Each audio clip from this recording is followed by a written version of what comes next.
सभी का बहुत बहुत स्वागत है इस्कॉन उज्जैन के साप्ताहिक कार्यक्रम में। आप में से कौन कौन आज पहली बार आए हैं इस कार्यक्रम में? हाथ खड़ा कीजिए। ओके, आप सबको विशेष रूप से स्वागत। हम लोग प्रति रविवार ये कार्यक्रम करते हैं और हम भगवत गीता से पाठ कर रहे हैं। भगवत गीता जिसे सारे शास्त्रों का सारातिसार बोला गया है, और भगवत गीता जो हमें भगवान से संबंधित करती है, भगवान से कैसे संपर्क बनाना है, कैसे उनकी भक्ति करना है और कैसे अपने जीवन को सफल बनाना है, ये सारी शिक्षाएं हम भगवत गीता से प्राप्त करते हैं। भगवत गीता के 3 खंड हैं। प्रथम 6 अध्याय कर्मयोग, मध्य के 6 अध्याय भक्ति योग और अंत के 6 अध्याय ज्ञान योग का वर्णन करते हैं। हम लोग अभी 10वें अध्याय पर पहुंच चुके हैं, एक एक श्लोक प्रति रविवार चर्चा करते करते, और 10वें अध्याय के आज 24वें श्लोक में हम प्रवेश करने जा रहे हैं। यह अध्याय का नाम है भगवान के ऐश्वर्य। भगवान अपने ऐश्वर्यों का परिचय स्वयं हमें कराते हैं। भगवान इस अध्याय के शुरुआत में बताते हैं कैसे वो समग्र सृष्टि के स्रोत हैं। अहम सर्वस्य प्रभवो मत्तः सर्वम प्रवर्तते। सारी सृष्टि भगवान से उत्पन्न होती है, सारे जीव भगवान से आते हैं। इति मत्वा भजन्ते माम बुध भाव समन्विता। और ये सत्य को जो जान लेता है वो भक्ति में आगे अग्रसर होने के लिए प्रेरणा प्राप्त करता है। जब हमें पता है सारे कारणों के कारण भगवान है तो उनका आश्रय हम लेते हैं। तो आगे आप जब देखेंगे लगभग श्लोक संख्या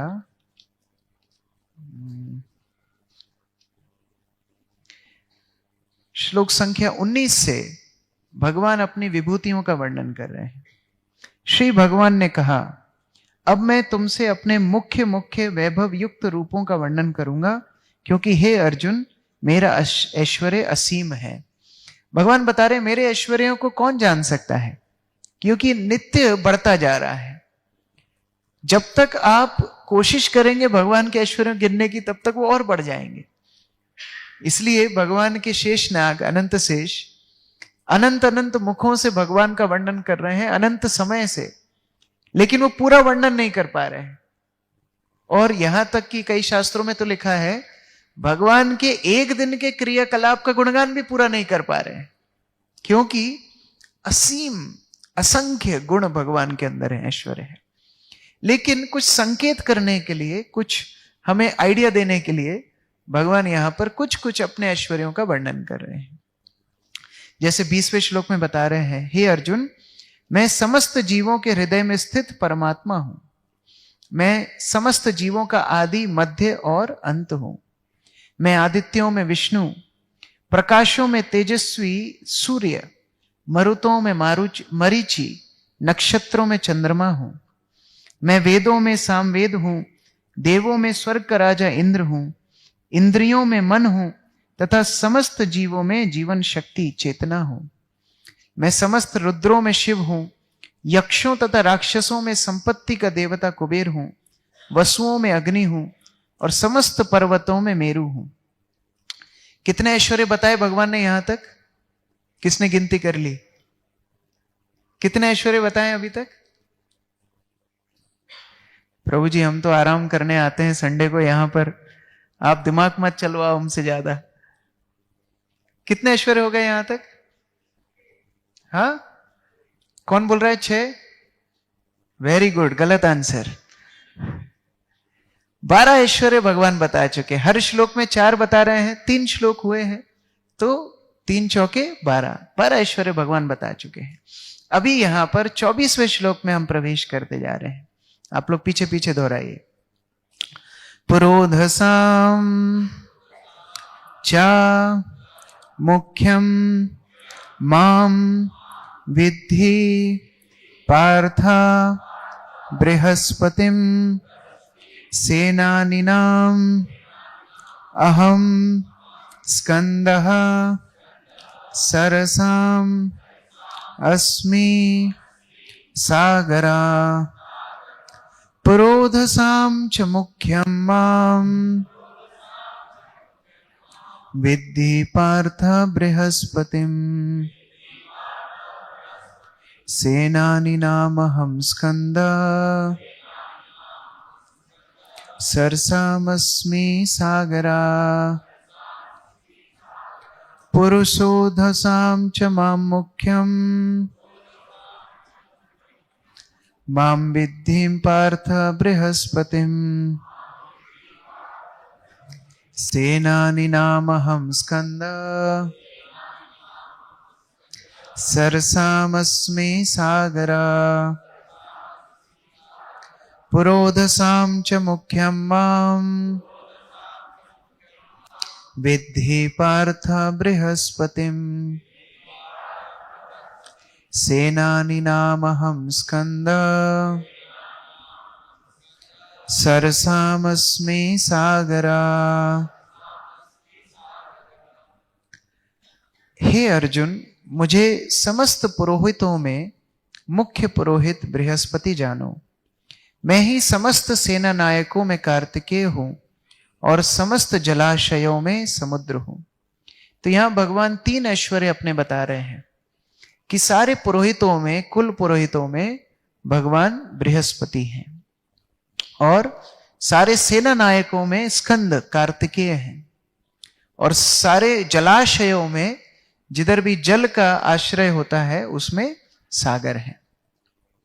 श्रील प्रभुपाद का तात्पर्य, इंद्र स्वर्ग का प्रमुख देवता है और स्वर्ग का राजा कहलाता है। जिस लोक में उसका शासन है वह इंद्रलोक कहलाता है। बृहस्पति राजा इंद्र के पुरोहित हैं और चूंकि इंद्र समस्त राजाओं का प्रधान है, इसीलिए बृहस्पति समस्त पुरोहितों में मुख्य है। जैसे इंद्र सभी राजाओं के प्रमुख हैं, इसी प्रकार पार्वती तथा शिव के पुत्र स्कंद या कार्तिकेय समस्त सेनापतियों के प्रधान हैं। समस्त जलाशयों में समुद्र सबसे बड़ा है। कृष्ण के ये स्वरूप उनकी महानता के ही सूचक हैं। तो केवल अंश मात्र भगवान की महानता का सूचक ये अलग अलग ऐश्वर्य देते हैं। भगवान की महानता इन ऐश्वर्यों से नहीं है, लेकिन कुछ संकेत हमें मिलता है। जैसे कोई व्यक्ति छोटे से परिवार से हो, छोटे से गांव से हो, और वो वर्णन करे कि भारत का प्रधानमंत्री कितना बड़ा है, तो कई बार वो अपने हिसाब से वर्णन करता है। अरे भारत का प्रधानमंत्री इतना बड़ा है, उनके घर में कभी बिजली नहीं जाती।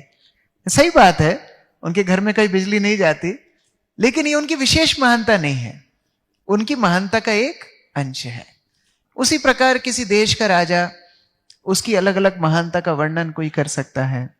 उसी प्रकार देवताओं का राजा, उनकी और महानता है। फिर ब्रह्मांड के राजा ब्रह्मा, उनकी अलग महानता है। और फिर इन समग्र सृष्टि और आध्यात्मिक जगत के स्रोत भगवान श्री कृष्ण, उनकी पूर्ण महानता है। तो भगवान यहां पर केवल संकेत मात्र दे रहे हैं, जिससे हमारा विश्वास भगवान के ऊपर और बढ़े, हम उनका आश्रय लेने में और अनुकूल महसूस करें। यह भगवान के ऐश्वर्यों के वर्णन का मुख्य प्रयोजन है। देखो, हम जब भक्ति मार्ग में आते हैं, हम श्रद्धा के माध्यम से आगे बढ़ते हैं। यह श्रद्धा भक्ति मार्ग का मूल्य है। जैसे रोड का टैक्स होता है, टोल टैक्स होता है, उसी तरह यह आध्यात्मिक पथ का टैक्स क्या है? श्रद्धा। जितनी श्रद्धा ज्यादा होती है, उतना ही आध्यात्मिक मार्ग में हम आगे बढ़ते हैं। अब ये श्रद्धा हम ऐसे व्यक्तित्व पे रख रहे हैं, हो सकता है बद्ध अवस्था में, जिसका अनुभव ही हमें नहीं है। हम अगर बोले कि भगवान का साक्षात दर्शन किस किसने किया है, बोलना कठिन है, लेकिन हम इन विभूतियों के माध्यम से भगवान की शक्ति का अनुमान लगा सकते हैं। जैसे हम विज्ञान में भी जब विश्वास करते हैं, तो विज्ञान में भी हम श्रद्धा रखते हैं। देखो, आप कितने से बड़े यंत्र ले आइए एक्सपेरिमेंट करने के लिए, फिर भी आप यंत्र के ऊपर श्रद्धा रख रहे हैं। अपनी आंखों के ऊपर श्रद्धा रख रहे हैं, अपनी इंद्रियों के ऊपर श्रद्धा रख रहे हैं, तभी तो जाकर के आप उस एक्सपेरिमेंट का रिजल्ट निकाल पा रहे हैं। उसी तरह आध्यात्मिक मार्ग में जितनी हम श्रद्धा का निवेश करते हैं, उतना ही हम भगवान का अनुभव अपने जीवन में करते हैं। और जब ये श्रद्धा परिपक्व हो जाती है, तो भगवान के साथ साक्षात्कार, एकदम आमने सामने भक्त का भेंट होती है। कहने का अभिप्राय, इस अध्याय का श्रवण करने से, पठन करने से इस श्रद्धा की वृद्धि हमारी होती है। और भगवान तो कुछ कुछ इंगित कर रहे हैं कि हाँ, यहां तुम मुझे देख सकते हो, मेरी शक्तियों को देख सकते हो, लेकिन सर्वत्र तो उनकी शक्ति विद्यमान है। आज हमारा शरीर है, हम हमारे शरीर में भोजन करते हैं, वो भोजन कैसे पचता है, कैसे हमें शक्ति देता है, इसका भी अनुमान हमें नहीं है। हम तो बस खा लेते हैं, लेकिन वो भोजन को पचाने की शक्ति भी भगवान स्वयं है। तो हम भगवान की शक्तियों का वर्णन कैसे कर सकते हैं? और वास्तव में हर कोई भगवान का ही गुणगान कर रहा है।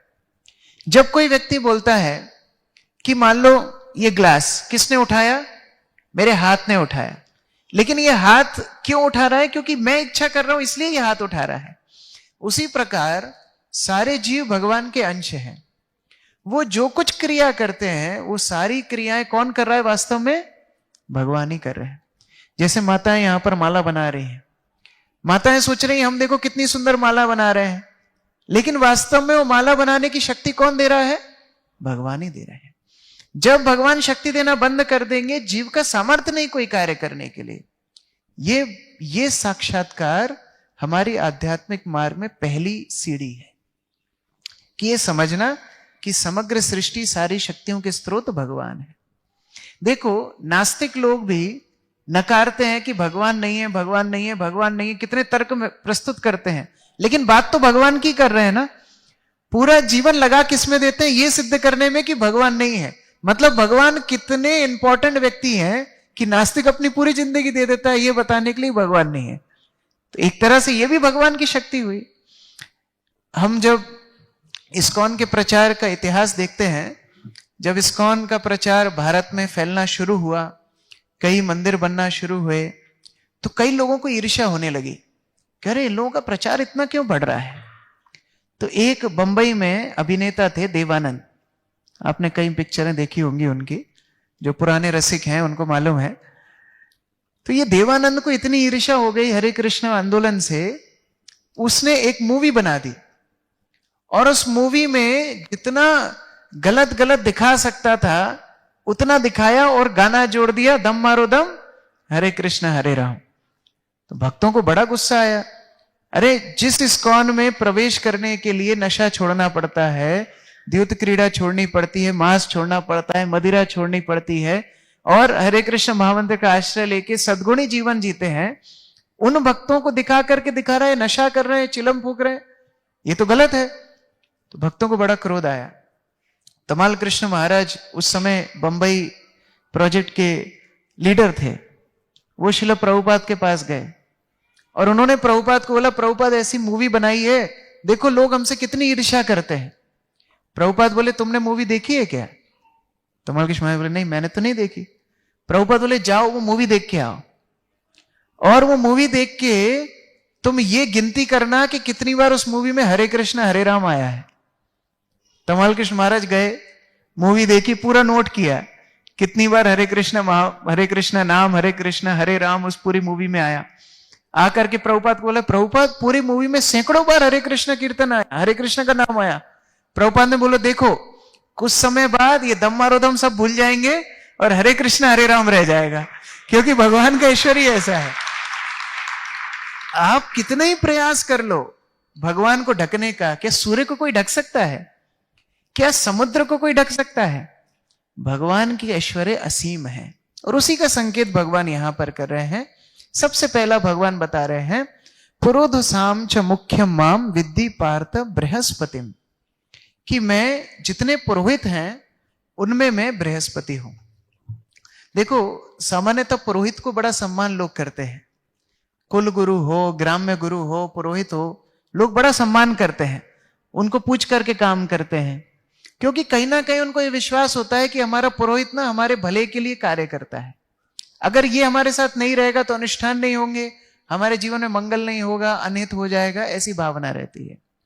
और सभी के घरों में कुछ ना कुछ पुरोहित होंगे, कुछ पंडित जी फिक्स होंगे जो पूजा कराने आते होंगे, सत्यनारायण नारायण की कथा करते होंगे, पंजीरी का प्रसाद बनता होगा, आप घंटा लेकर के बैठते होंगे। ये सारे कार्य हिंदू समाज में चलते रहते हैं। इसी प्रकार से देवताओं के बीच में भी पुरोहित है। देवता भी अपनी पदवी पर तब तक आसीन रहते हैं जब तक वो धर्म के पथ पर चलते हैं। जैसे ही वो धर्म के पथ से च्युत हो जाते हैं, वैसे ही देवताओं का आसन उनको खाली करना पड़ता है। तो देवताओं के पुरोहित हैं बृहस्पति, और इनकी बड़ी प्रकांड विद्वत्ता है। इनके बड़े बड़े शिष्य हैं, जैसे सप्त ऋषियों में से अधिक इनके शिष्य हैं बृहस्पति के।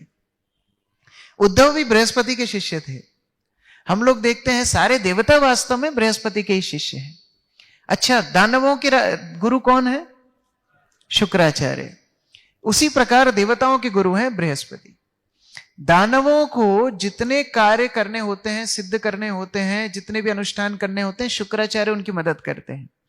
उसी तरह देवताओं की मदद बृहस्पति करते हैं। कई बार जब देवता अपने पद से च्युत होते हैं तो बृहस्पति उन्हें समझाते हैं कि कैसे आप गलती कर रहे हो। यह भी पुरोहित का काम है। जैसे भागवत में बड़ी सुंदर कथा आती है, जहां भगवान श्री कृष्ण जब द्वारका में रह रहे थे तो नरकासुर का वध करने के लिए भगवान जाते हैं, और नरकासुर का वध करके भगवान इंद्र का छत्र और इंद्र की माता अदिति के कुंडल जो नरकासुर ने अपने पास रख रखे थे, वो छुड़ा लेते हैं नरकासुर का वध करने के बाद। और ये छत्र और कुंडल वापस देने के लिए भगवान खुद इंद्र के नगरी में लौटाने के लिए जाते हैं। देखो भगवान की कितनी विनम्रता है। जिस नरकासुर को देवता मिलकर के परास्त नहीं कर पा रहे थे, भगवान ने उसको परास्त किया। और यह भी नहीं कि भगवान ने बोल दिया हो कि अच्छा अब जितना सामान है अपना अपना लेके चले जाना, कलेक्ट कर जाना, कूपन लेके आना। नहीं, भगवान खुद लौटाने के लिए गए। और जब इंद्र की नगरी में प्रवेश किए, सत्यभामा साथ में थी, भगवान ने अदिति को कुंडल लौटाए, इंद्र को छत्र लौटाया। और सत्यभामा सोचती हैं कि ये पारिजात का वृक्ष बड़ा सुंदर है, तो ये शायद मिल जाए तो अच्छा होगा। तो भगवान इंद्र से पारिजात वृक्ष मांगते हैं, जबकि सारी सृष्टि भगवान की है। भगवान इंद्र से पारिजात वृक्ष मांगते हैं। और जब वो मांगते हैं तो इंद्र की पत्नी सची बोलती है, अरे ऐसे कैसे दे दें हमारे घर की चीज। माताओं को संचय करने में वैसे ही बड़ा आनंद आता है, फूटा टूटा घर का सामान भी किसी को फ्री में नहीं दे सकती। तो ये तो पारिजात था। तो सची इंद्र को बोलती नहीं नहीं हम नहीं देंगे। तो इंद्र बड़ा अब विस्मय में पड़ गया। एक तरफ नरकासुर को वध करके भगवान खुद आए हैं, एक तरफ पत्नी बोल रही है। किसकी बात सुनी इंद्र ने? बताओ अच्छे से, किसकी बात सुनी? पत्नी की। हाँ, ये सब एक्सपीरियंस्ड है ना, इसलिए बता रहे हैं। तो इंद्र ने किसकी बात सुनी? पत्नी की बात सुनी। और वही भगवान से लड़ने लगा जो भगवान अभी अभी देवताओं की मदद करने के लिए आए। भगवान ने इंद्र को परास्त किया। तब जाकर के सारे देवता भी भगवान पे आक्रमण करने लगे। भगवान ने सारे देवताओं को परास्त किया। अब आप देखिए आश्चर्यचकित करने वाली बात, देवताओं की माता अदिति भी तैयार हो गई कि अच्छा मेरे बच्चों को हराया, मैं लड़ूंगी। वो लड़ने के लिए तैयार हो गई। तब बृहस्पति आकर के समझाते हैं, अम्मा क्या करने जा रही हो आप? किससे लड़ने जा रही हो? जिस नरकासुर को ये सारे देवता मिलके नहीं हरा पा रहे थे, उसका अभी अभी वध करके आए हैं। और ये भगवान श्री कृष्ण जिन्होंने 6 दिन की आयु में पूतना का वध किया, ये श्री कृष्ण जो समग्र सृष्टि के स्रोत हैं, ऐसे भगवान को आप आक्रमण करने वाली हो? आपको तो इनका आश्रय लेना चाहिए।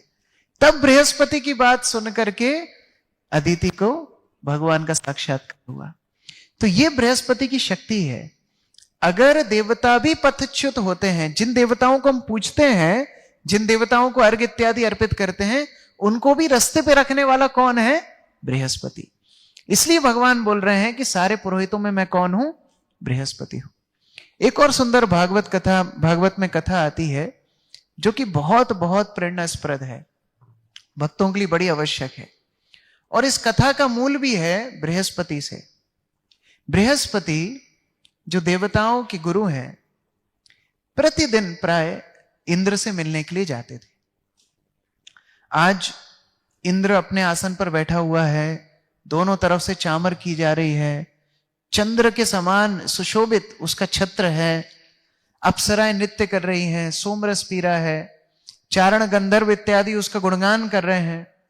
अच्छा, हमारे साथ ऐसा हो जाए तो हमको तो वैसे ही हार्ट अटैक आ जाए। इंद्र तो फिर भी सहन कर रहा था, इतना सम्मान झिलता नहीं है लोगों से। अच्छा, कभी कोई तारीफ भी करने लगे तो लोगों को लगता है क्या गलती की है बता दो भैया पहले ही, क्योंकि मालूम है बाद में तो कुछ ना कुछ बोलोगे। इंद्र का इतना गुणगान चल रहा है, इतना ऐश्वर्य चल रहा है कि इस सब से इंद्र एकदम मदचूर हो गया, अहंकार में चूर हो गया। और उस समय पर बृहस्पति का आगमन होता है, और जैसे ही बृहस्पति अंदर आते हैं वैसे ही सारे देवताओं को मन में तो था कि हम सम्मान करने के लिए उठते हैं, गुरुजी आए हैं, अंदर प्रवेश कर रहे हैं, लेकिन देखा इंद्र नहीं उठ रहे हैं तो बाकी लोग कैसे उठते। और इंद्र इतना अहंकार में था, वो सोचता है हाँ ये तो रोज आते हैं गुरुजी, कितनी बार प्रणाम करें, अब बार बार प्रणाम भी करना थोड़ी बस की होता है। मंदिर आते हैं हम तो हर संडे आते हैं, वही प्रभु जी हैं, डेली हर क्या प्रणाम करना है। एक बार दूर से 2 उंगली दिखाएंगे, वांछा कल्पतरु भक्ष कृपा सिंधु पे वचा, प्रणाम स्वीकार करो गुरुजी। तो इंद्र ने भी मनी मन कुछ किया होगा, लेकिन विधिवत जो एक वैष्णव सदाचार के अनुसार उठ करके प्रणाम करना चाहिए था, इंद्र ने नहीं किया। बृहस्पति उस स्थान को छोड़ करके चले गए। देखो, जो बृहस्पति देवताओं को हमेशा मदद करते थे, एक सामान्य कृतज्ञता का भी शिष्टाचार होता है उस व्यक्ति को सम्मान करना। फिर गुरु का पदवी तो बहुत ऊंची होती है। हम लोग हमारी वैदिक सभ्यता में देखते हैं, भगवान को पहले हम गुरु को प्रणाम करते हैं। यहां पर गुरु का अवहेलना हुई, बृहस्पति वहां से चले गए। बृहस्पति जैसे ही वहां से चले गए, इंद्र का ऐश्वर्य धीरे धीरे कम होने लगा। देखिए, ये जो भौतिक ऐश्वर्य है ये हमें अहंकारी बनाता है। आप लोग अभी जितने लोग यहाँ कथा सुन रहे हो, संडे प्रोग्राम अटेंड करने के लिए आए हो, भगवान के कीर्तन में नृत्य भी करते हैं, भजन भी करते हैं, जप भी करते हैं, आप में से किसी एक को चिट्ठी आए कि अंबानी अभी एक और पुत्र को गोद लेना चाहता है, आपको सिलेक्ट किया गया है, आपको अभी अंबानी गोद लेने वाला है, अगले संडे आओगे आप?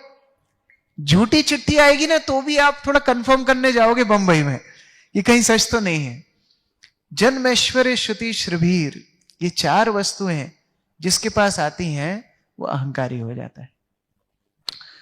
ज्यादा बड़े कुल में जन्म, ज्यादा सुंदरता, ज्यादा विद्वत्ता, ज्यादा विद्वान हो जाना, या ज्यादा धन मिल जाना, ये चारों वस्तुएं भगवान के भजन में बाधा है। इसलिए हमारे एक महान आचार्य हुए श्रील हरिदास ठाकुर। हरिदास ठाकुर ने जन्म लिया एक यवन परिवार में। ना घर में धन था, ना कोई विशेष पदवी थी, लेकिन प्रतिदिन भगवान के नाम का 3 लाख जप किया करते थे। 3 लाख बार हरे कृष्ण महामंत्र का जप करते, हरे कृष्ण कृष्ण कृष्ण हरे हरे, हरे राम राम राम हरे हरे, भगवान का नाम लिया करते थे। लेकिन ऐसे भगवान का भजन करने के माध्यम से कई लोग उनके अनुयायी बनने लगे, कई लोग उनका अनुसरण करने लगे। उनके चरित्र को देख करके, उनकी साधुता को देख के, उनकी भक्ति को देख करके उनका आश्रय लेने लगे। और ये बात वहां के स्थानीय काजी से सहन नहीं हुई। उसने हरिदास ठाकुर को बंदी बनाया और बंदी बना करके जेल में डाल दिया। जैसे ही हरिदास ठाकुर जेल में जाते हैं, उस कारागृह में जैसे ही प्रवेश करते हैं, उस कारागृह में जितने बंदी थे, जितने कैदी थे, वो सब हरिदास ठाकुर को देख करके इतना दिव्य आनंद महसूस करते हैं कि मानो उनके जीवन में कभी उन्होंने ऐसा सुख अनुभव किया ही नहीं था। उनकी आंखों से अपने आप आंसू निकलने लगते हैं, उनके सारे रोम के बाल खड़े हो जाते हैं, उनकी वाणी गदगद हो जाती है, और वो भी हरिदास ठाकुर के साथ भगवान का नाम लेने लगते हैं। हरे कृष्ण कृष्ण कृष्ण हरे हरे, हरे राम राम राम हरे हरे। जब हरिदास ठाकुर देखते हैं, अरे ये कैदी किसी ने खून किया था, किसी ने लूट करके आया था, किसी ने स्त्रियों के साथ दुर्व्यवहार किया था, क्या क्या करके ये कैदी बने हैं। और इन कैदियों को हरिदास ठाकुर का केवल दर्शन करने से हरे कृष्ण महामंत्र उच्चारण होने लगा, गदगद होने लगे, रोने लगे, पूरे अष्ट सात्विक विकार आने लगे। तब ये सब लोग रोते रोते हरिदास ठाकुर को बोलते हैं, सब अपने अपने बंदी गृह में बंद हैं, हरिदास ठाकुर बीच में से निकल रहे हैं और ये सारे कैदी लोग उनको बोलते हैं कि आप हमें आशीर्वाद दीजिए, साधु का आशीर्वाद हमको चाहिए।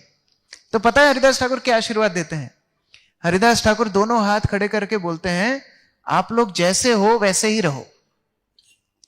बंदी लोग बोलते हैं, अरे ये तो आशीर्वाद महंगा पड़ गया, हम लोग तो जेल में हैं और जेल में रहने का आशीर्वाद दे रहे हैं हरिदास ठाकुर। तो हरिदास ठाकुर समझाते, नहीं, मेरे कहने का अभिप्राय है अभी आप भौतिक संसाधनों से कितने दूर हो और इसलिए आप भगवान का भजन कर पा रहे हो।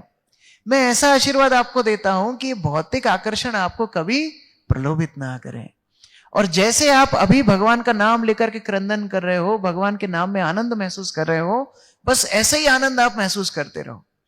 यह आशीर्वाद उन्होंने दिया। तो साधु का आशीर्वाद ये नहीं होता कि हमारे घर के सामने 4 गाड़ियां आ जाएं, बड़ा बंगला बन जाए, ऐश्वर्य बढ़ जाए, नाम कीर्ति बढ़ जाए। नहीं, साधु का आशीर्वाद क्या है?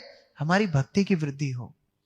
तो यहां पर इंद्र का जैसे ही गुरु के प्रति अपमान हुआ, सारे ऐश्वर्य इंद्र के चले गए। और यहां दानवों को, असुरों को व्हाट्सएप मैसेज मिल गया कि इंद्र ने अपने गुरु का अपमान कर दिया। और जैसे ये सूचना मिली तो असुरों ने स्वर्ग के ऊपर आक्रमण कर दिया। अब अमृत पान किए हुए देवता हैं, जिन देवताओं को कोई पराजित नहीं कर सकता, वो देवताओं को असुर हरा देते हैं। किसी का हाथ टूटा, किसी का पैर टूटा, किसी को फ्रैक्चर हुआ, क्या क्या मुश्किलें आई। और ये सारे देवता परेशान होके हाहाकार करके ढूंढने लगे कि हमारे कुल गुरु कहाँ है, हमारे पुरोहित कहाँ है, बृहस्पति कहाँ है। तब इनको साक्षात्कार हुआ, अरे हमने बृहस्पति का अपमान कर दिया था। देखो कब याद आती है प्रभु जी की? जब कोई समस्या होती है। भगवान की याद कब आती है? जब कोई समस्या होती है। 15-20 हफ्ते निकल जाते हैं, संडे क्लास की याद नहीं आती है, फिर एक मुश्किल आती है, फिर याद आता है, हाँ 12:45 पे एक क्लास होती है, वहां पर जाना चाहिए। तो देवता लोग बृहस्पति का अपमान किए, बृहस्पति वहां से चले गए और देवताओं को फर्क ही नहीं पड़ रहा है। लेकिन जब आज पिटाई पड़ी है, असुरों ने एकदम खदेड़ करके स्वर्ग से बाहर निकाल दिया, तब देवताओं को याद आया, अरे हमारे गुरुजी कहाँ हैं, बृहस्पति कहाँ है। लेकिन अब ढूंढने से भी बृहस्पति नहीं मिल रहे हैं। अच्छा, कोई बोल सकता है कि देवताओं ने गलती की, लेकिन बृहस्पति को उनको समझाना चाहिए था ना। समझाया उनको जाता है जो समझने के लिए तैयार हो। कई बार छोटा मोटा दंड मिलना भी आवश्यक होता है। जैसे श्रील प्रभुपाद अपने गृहस्थ जीवन का एक उदाहरण देते हैं। उनका एक छोटा सा बच्चा था, नाम था प्रयाग। तो ये बच्चा जिद्दी करता है प्रभुपाद से कि ना मुझे पंखे के अंदर उंगली डालनी है। पहले टेबल फैन आते थे, टेबल फैन में उंगली डालने की जिद्दी कर रहा था। तो प्रभुपाद उसको समझा रहे थे कि देखो इसमें तुम उंगली डालोगे तो तुम्हारी उंगली कट जाएगी, तुमको लग जाएगी, तुमको बहुत चोट लगेगी, दर्द होगा। वो मानने को तैयार नहीं है, इतनी जिद्दी करता है। प्रभुपाद बोलते ठीक है उंगली डालनी है ना, 1 मिनट रुको। प्रभुपाद पंखे को बंद करते हैं और जैसे ही पंखे को बंद करते हैं, अब वो पंखे की स्पीड कम होने लगती है। धीरे धीरे धीरे एकदम जब लो से लो स्पीड थी, तब प्रभुपाद बोलते हैं हाँ अब उंगली डालो। अब उस बच्चे ने जैसे ही उंगली डाली, लगी तो उसको नहीं, लेकिन पंखड़ी से जैसे ही टच हुआ, खट आवाज आई, डर गया, रोने लगा। प्रभुपाद बोलते अब दोबारा डालो। बोलते नहीं नहीं अब नहीं डालूंगा। बोले क्यों? अभी तो मैं समझा रहा था, तब तो मान नहीं रहे थे। नहीं, अभी अनुभव हो गया। तो छोटा मोटा दंड भी जरूरी होता है कई बार अपनी गलती को समझने के लिए। तो बृहस्पति सोच रहे थे कि चलो इनको थोड़ा अनुभव करने दो, क्या होता है, बिना गुरु के क्या दुर्दशा होती है, थोड़ा इनको अनुभव करने दो।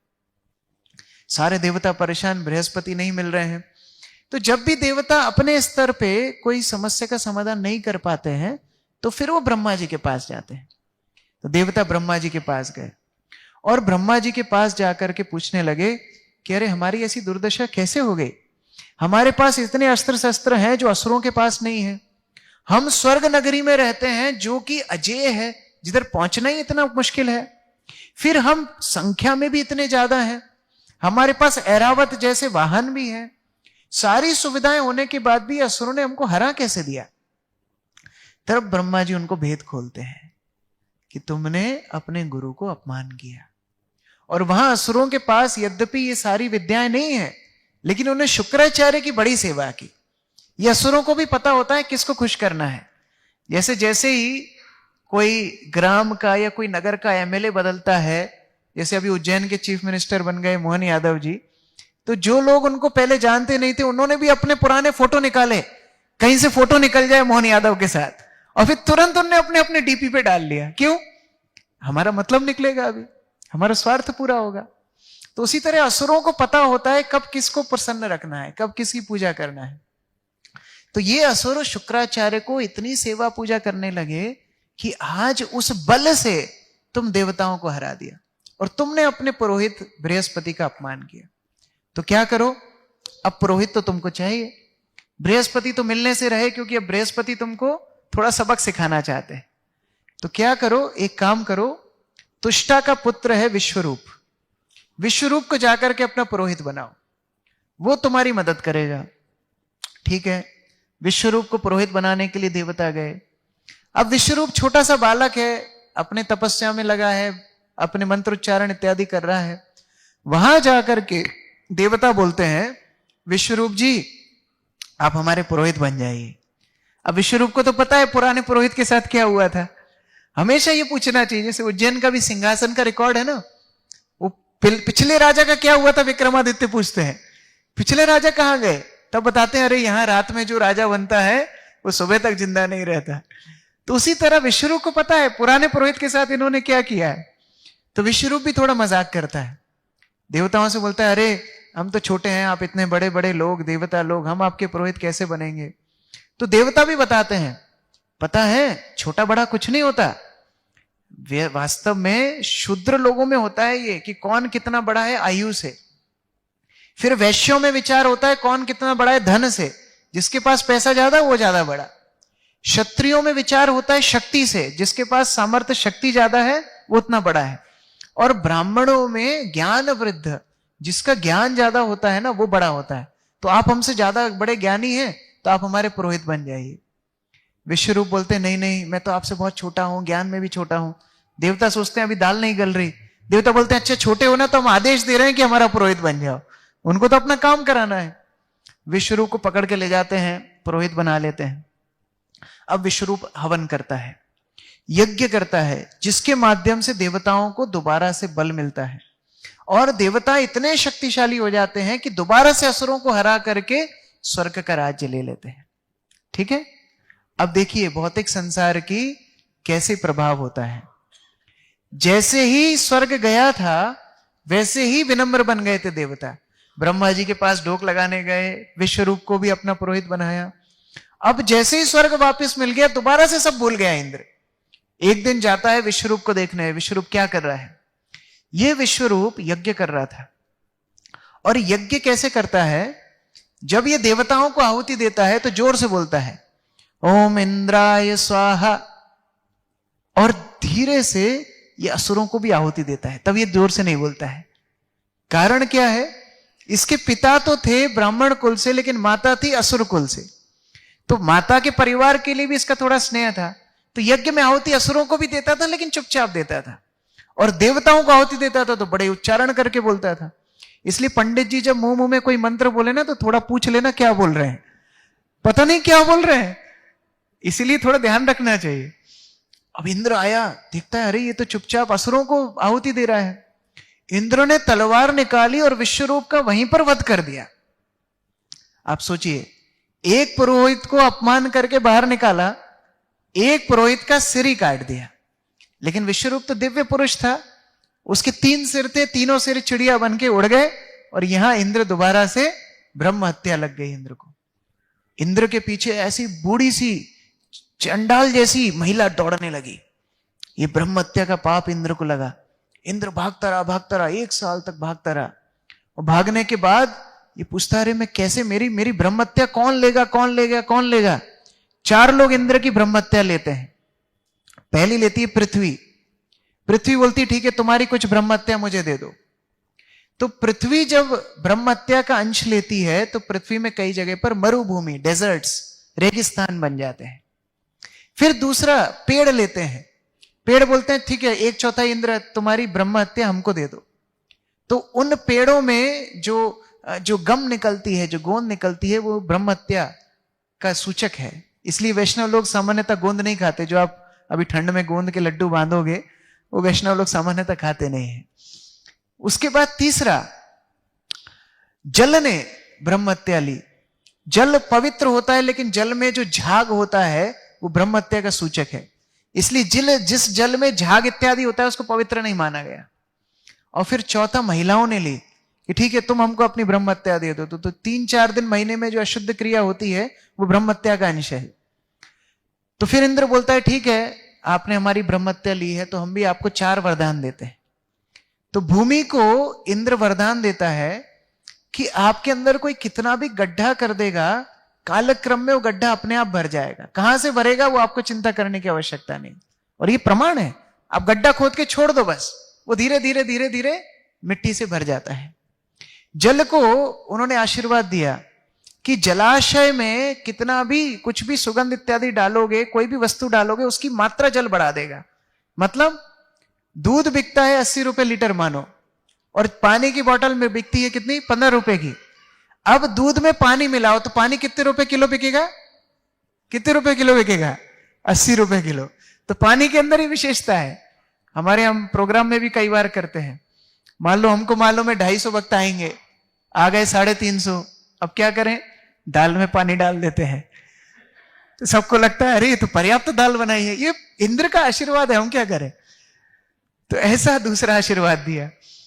तीसरा, पेड़ों को आशीर्वाद दिया। पेड़ों को आशीर्वाद दिया आपकी कोई भी डगाल काटी जाए, कहीं से भी काटा जाए, आप पुनः वहां से उग जाओगे जब तक जड़ से उखाड़ा नहीं जाए। और माताओं को आशीर्वाद दिया कि आप अपनी वासनाओं को बहुत बहुत पूरा करने में सक्षम रहोगे। और देखो इसको प्रमाण पता है क्या है, ये पुरुष लोग जब मॉल में जाते हैं कितनी देर आप घूम सकते हो, कितनी देर घूम सकते हो। हाँ, आपका काम केवल है बच्चों को संभालना और पर्स उठाना, बस, और दूसरा काम नहीं है आपका। अच्छा, माताएं मॉल में कितने समय तक घूम सकती है, पूरा दिन, 4 दिन छोड़ दो, खाना पीना याद नहीं आएगा। ये इंद्र का आशीर्वाद है। कितनी काम वासनाएं हो पूरी हो जाएंगी। तो ये सारी जो श्रृंगार करना है, अलग अलग वासनाएं हैं, सारी पूरी हो जाएंगी। तो इंद्र ने अपनी ब्रह्महत्या वगैरह बांट बूट दी, सब खत्म कर दिया। अब यहां पर आकर के इंद्र मस्त से, उसको लगा मेरी ब्रह्महत्या टल गई। लेकिन ऐसे जघन्य अपराध इतनी आसानी से नहीं टलते। यहां पर विश्वरूप के जो पिता थे त्वष्टा, उनको बड़ा क्रोध आया। अरे मेरा छोटा सा लड़का था, इसको एक तो बहला फुसला करके लेकर के गए, अपना पुरोहित बनाया, इससे अपना काम सिद्ध करवाया, असुरों के ऊपर जीत हासिल की, और उसी को मार दिया। अब मैं एक ऐसा यज्ञ करूंगा जिस यज्ञ के माध्यम से देवताओं को मारने वाला, इंद्र को मारने वाला एक शत्रु पैदा होगा। त्वष्टा यज्ञ करने बैठ गया, और जैसे यज्ञ करने बैठा उसने आहुतियां देना शुरू की, और अंत में उसने मंत्र उच्चारण में एक त्रुटि कर दी। इंद्र शत्रु की जगह इंद्र शत्रो हो तेज बोल दिया, जिसका कारण अर्थ उल्टा हो गया। इंद्र को मारने वाला पैदा करना था, इंद्र से मरने वाला, ऐसा मंत्र उच्चारण हो गया, और एक विशाल काय व्यक्तित्व उधर से जन्म लेता है। इसलिए जो वैदिक मंत्र है उनका उच्चारण सटीक होना चाहिए, उनके लिए आसन शुद्ध होना चाहिए, मुहूर्त सही होना चाहिए। जो प्रमाणित ब्राह्मण है ना, वो लोग जब अनुष्ठान करते हैं ना, एकदम मुहूर्त का बड़ा ध्यान रखते हैं। ऐसा नहीं कि अभी जल्दी जल्दी करो पंडित जी, खत्म करो पूजा, ऐसा नहीं है। वो एकदम मुहूर्त के हिसाब से चलेंगे। सारे मंत्रों का उच्चारण उनका स्पष्ट होगा, सारी क्रियाएं, तंत्र, मुद्रा इत्यादि सब स्पष्ट होंगे। वो ब्राह्मण नहीं जिसको मुद्राएं बनाना ना है, जिनको मंत्र उच्चारण करना ना है। और इनमें से एक में भी त्रुटि होती है तो अर्थ का अनर्थ हो जाता है। इसमें अगर छोटी सी भी त्रुटि होगी, आप जिस उद्देश्य से पूजा करवा रहे हो ना, वो उल्टी पड़ जाएगी। इसलिए बोला गया है कलयुग में केवल और केवल भगवान का नाम ही एकमात्र आधार है। क्योंकि ऐसे कलयुग में अगर आप कोई भी अनुष्ठान करते हो उसमें त्रुटि तो होंगी 100%। अच्छा, आपको पंडित जी लिस्ट लिख करके देते हैं, क्या सामान नहीं छूटता है उसमें से लाने में? नहीं छूटता है, बताओ। पंडित जी खुद मंत्र नहीं बोलते। अच्छा, कई बार तो आपको पंडित जी को याद दिलाना पड़ता है, अरे दिया तो जलाया नहीं आपने, तो पंडित जी बोलते हैं हाँ सॉरी दिया जलाना। तो ऐसे अनुष्ठान कलयुग में नहीं चलेंगे। कलयुग में क्या चलेगा? कलौ तत् हरि कीर्तनात्, केवल भगवान का नाम। क्योंकि भगवान के नाम में ना कोई नियम है, ना कोई किसी प्रकार की पाबंदी नहीं है। ये नाम इतना शुद्ध है, कोई भी अवस्था में आपको परिपूर्ण फल देने के लिए समर्थ है। इसलिए क्या करना चाहिए? भगवान का नाम लेना चाहिए। हरे कृष्णा कृष्णा कृष्णा हरे हरे, हरे राम राम राम हरे हरे। तो यहां उल्टा हो गया। यज्ञ से जो विशाल काय व्यक्ति प्रकट हुआ, आकाश तक उसका कद पहुंच रहा था। तांबे जैसे लंबे लंबे लाल कलर के बाल थे, हाथ में त्रिशूल पकड़ा हुआ था, इतना बड़ा मुख था कि मानो सारी सृष्टि को खा जाएगा, और इतने बड़ा आकार था, इसलिए उसका नाम पड़ा वृत्ता। वृत्ता मतलब बड़ा, और नाम हुआ असुर, क्योंकि असुर प्रवृत्ति का था, वृत्रासुर। अब इसने आक्रमण किया देवताओं के ऊपर, और जब देवताओं के ऊपर आक्रमण किया, सारे देवता अपने अस्त्र शस्त्र लेकर के इकट्ठे कर लिए और सारे अस्त्रों को एक साथ छोड़ा। वृत्रासुर ब्रेकफास्ट समझ के सारे अस्त्रों खा गया। देवता घबरा गए, ये कौन है? इतना भयंकर असुर तो हमने कभी देखा ही नहीं है। ये ऐसे खाने लगा देवताओं की सेना को जैसे कोई अपना भोजन खाता है। हाहाकार करते हुए देवता ब्रह्मा जी के पास पहुंचे। ब्रह्मा जी ने बोला, देखो मैं बड़ा बिजी हूं, तुम लोगों से बात अब नहीं कर पाऊंगा। देवता बोले, ऐसा क्यों बोल रहे हो ब्रह्मा जी आप? बोले, तुम लोग हमारा टाइम खराब करते हो। पिछली बार एक पुरोहित को अपमान करके आए, मैंने समाधान दिया, दूसरे पुरोहित को मैंने बताया, तुमने उसका मर्डर ही कर दिया। अभी तीसरे के पास भेजूंगा, तुम पता नहीं क्या करोगे, मैं तुम्हारी मदद नहीं करूंगा, भगवान के पास जाओ। देवता बेचारे हाय हाय करते हुए भगवान के पास गए। भगवान विष्णु के पास गए, उनका आश्रय लिया। भगवान प्रकट होते हैं, अपने 16 परिकरों के साथ प्रकट होते हैं, सारे एक जैसे दिखते हैं। देवता बोलते हैं, किसको प्रणाम करें, कौन से भगवान है, सब एक जैसे दिख रहे हैं। तो फिर बोलते, नहीं नहीं, इनके एक के ऊपर श्रीवस्त्र का चिन्ह है, कौस्तुभ मणि है, यही भगवान है। प्रणाम किया, प्रार्थनाएं की। भगवान देवताओं की प्रार्थनाएं सुनकर के बोलते हैं कि देखो, आप मुझसे प्रार्थना कर रहे हो स्वर्ग की, लेकिन मेरे जो शुद्ध भक्त है ना, वो मुझसे कभी भौतिक आकांक्षाएं मांगते ही नहीं है, इसलिए मेरे भक्त मुझे इतने प्रिय हैं। देवता मुंडी ला रहे थे, हाँ सही बात है, लेकिन फिर भी आप हमें तो स्वर्ग दिलवा दो बस। आपके शुद्ध भक्त आपको प्रिय होंगे, लेकिन हमें तो आप स्वर्ग दिला दो। भगवान सोचते इनका कुछ नहीं होगा, जाओ दधीची मुनि के पास जाओ, और दधीची मुनि के पास जाकर के उसकी अस्थियां मांगो, और उसकी अस्थियों से वज्र बनाओ, उस वज्र से वृत्रासुर का वध होगा। देवता भगवान को प्रणाम किए, उनको तो अपना काम निकालना था, तुरंत चले गए दधीची मुनि के पास। दधीची मुनि को वहां पता पड़ गया था देवता क्यों आए हैं। अब दधीची मुनि भी थोड़ा मजाक कर रहे हैं। देवता बोलते हैं, आप ना अपनी अस्थियां दे दो।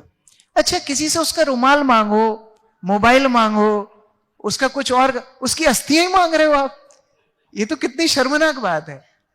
ठीक है, देवता बोलते हैं आपकी अस्थियां दे दो। दधीची मुनि बोलते नहीं नहीं नहीं, मेरा शरीर मैं कैसे दे दूं, मेरा शरीर, सबको अपना शरीर प्यारा होता है, मेरा शरीर मैं क्यों दे दूं। तो देवता दधीची मुनि को बोलते हैं, देखो भौतिक संसार में सब कुछ तो नश्वर है, आपको भी मरना है, हमको भी मरना है, कोई तो स्थायी रहेगा नहीं। तो दधीची मुनि बोलते हैं, तो आपका स्वर्ग भी तो नश्वर है, उसके लिए इतनी चिंता क्यों कर रहे हो। देखो, ज्ञान जब बांटना होता है ना, तो व्यक्ति बड़ा बुद्धिमान बन जाता है, लेकिन जब खुद पे आती है तब कितना पालन करता है, ये विशेषता है। दधीची मुनि थोड़ा सा और छेड़ते हैं। देवता बोलते हैं, देखो भगवान ने हमको भेजा है, और जैसे ही बोलते हैं भगवान ने भेजा है, तब दधीची मुनि बोलते हैं, ठीक है, भगवान की इच्छा है तुरंत ले लो। ये साधु का काम होता है, भगवान के आश्रय में भगवान की इच्छा के अनुरूप साधु चलता है, अपनी योगिक शक्तियों से अपना देह त्याग करते हैं। देवता उस दधीची ऋषि की अस्थियों से वज्र बनाते हैं। अब वृत्रासुर के ऊपर आक्रमण करते हैं। वृत्रासुर के ऊपर जैसे ही आक्रमण करते हैं, ये वृत्रासुर इतना प्रतापी था, ये इंद्र वज्र लेके आक्रमण कर ही रहा था। वृत्रासुर एक फटका मारता है, ऐरावत के साथ इंद्र कोसों दूर जाकर के गिरता है, घबरा जाता है ये। तब वृत्रासुर उसको एनकरेज करता है, चीयर अप करता है, अरे इंद्र कम ऑन, खड़े हो जाओ, तुमको ये वज्र भगवान ने दिया है, भगवान के ऊपर विश्वास नहीं, भगवान ने यदि कोई वाक्य बोला है वो सत्य वाक्य है, उनकी बात हमेशा सिद्ध होती है।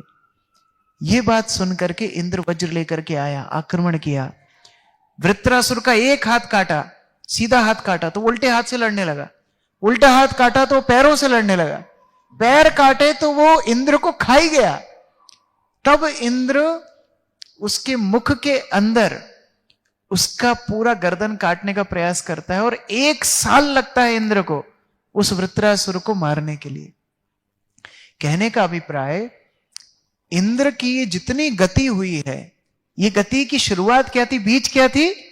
बृहस्पति को अपमान करना, गुरु की अवज्ञा करना। इसलिए भगवान यह गीता में बता रहे हैं, जो गुरु को आप पूजा करके, जो गुरु का आश्रय लेकर के आप अपने जीवन में समृद्धि हासिल करते हो, चाहे भौतिक क्षेत्र का पुरोहित हो, चाहे आध्यात्मिक गुरु हो, वो गुरु में सर्वश्रेष्ठ बृहस्पति देवताओं का गुरु मेरा एकमात्र ऐश्वर्य है। तो इस तरह से हम भगवान की कीर्ति ऐश्वर्य समझ सकते हैं। अच्छा, समय हो गया है, 2 और बचे हैं, शॉर्ट में बताते हैं। दूसरा है, सेनापतियों में मैं कार्तिकेय हूं। ये कार्तिकेय के जन्म के बारे में आप जानते हैं, किस तरह माता पार्वती और भगवान शिव के माध्यम से कार्तिकेय जन्म लेते हैं। और जब ये 6 दिन के थे, 6 दिन मात्र में ये सारी सृष्टि के ऊपर जय प्राप्त कर लेते हैं। महाभारत के वन पर्व में उल्लेख आता है कि सारे ऋषिगण मिलकर के कार्तिकेय की प्रशंसा कर रहे हैं कि हे कार्तिकेय, सारी सृष्टि को आपने 6 दिन में जीत लिया, आप इंद्र बन जाइए। और संयोग से इंद्र भी वहां पर खड़ा था।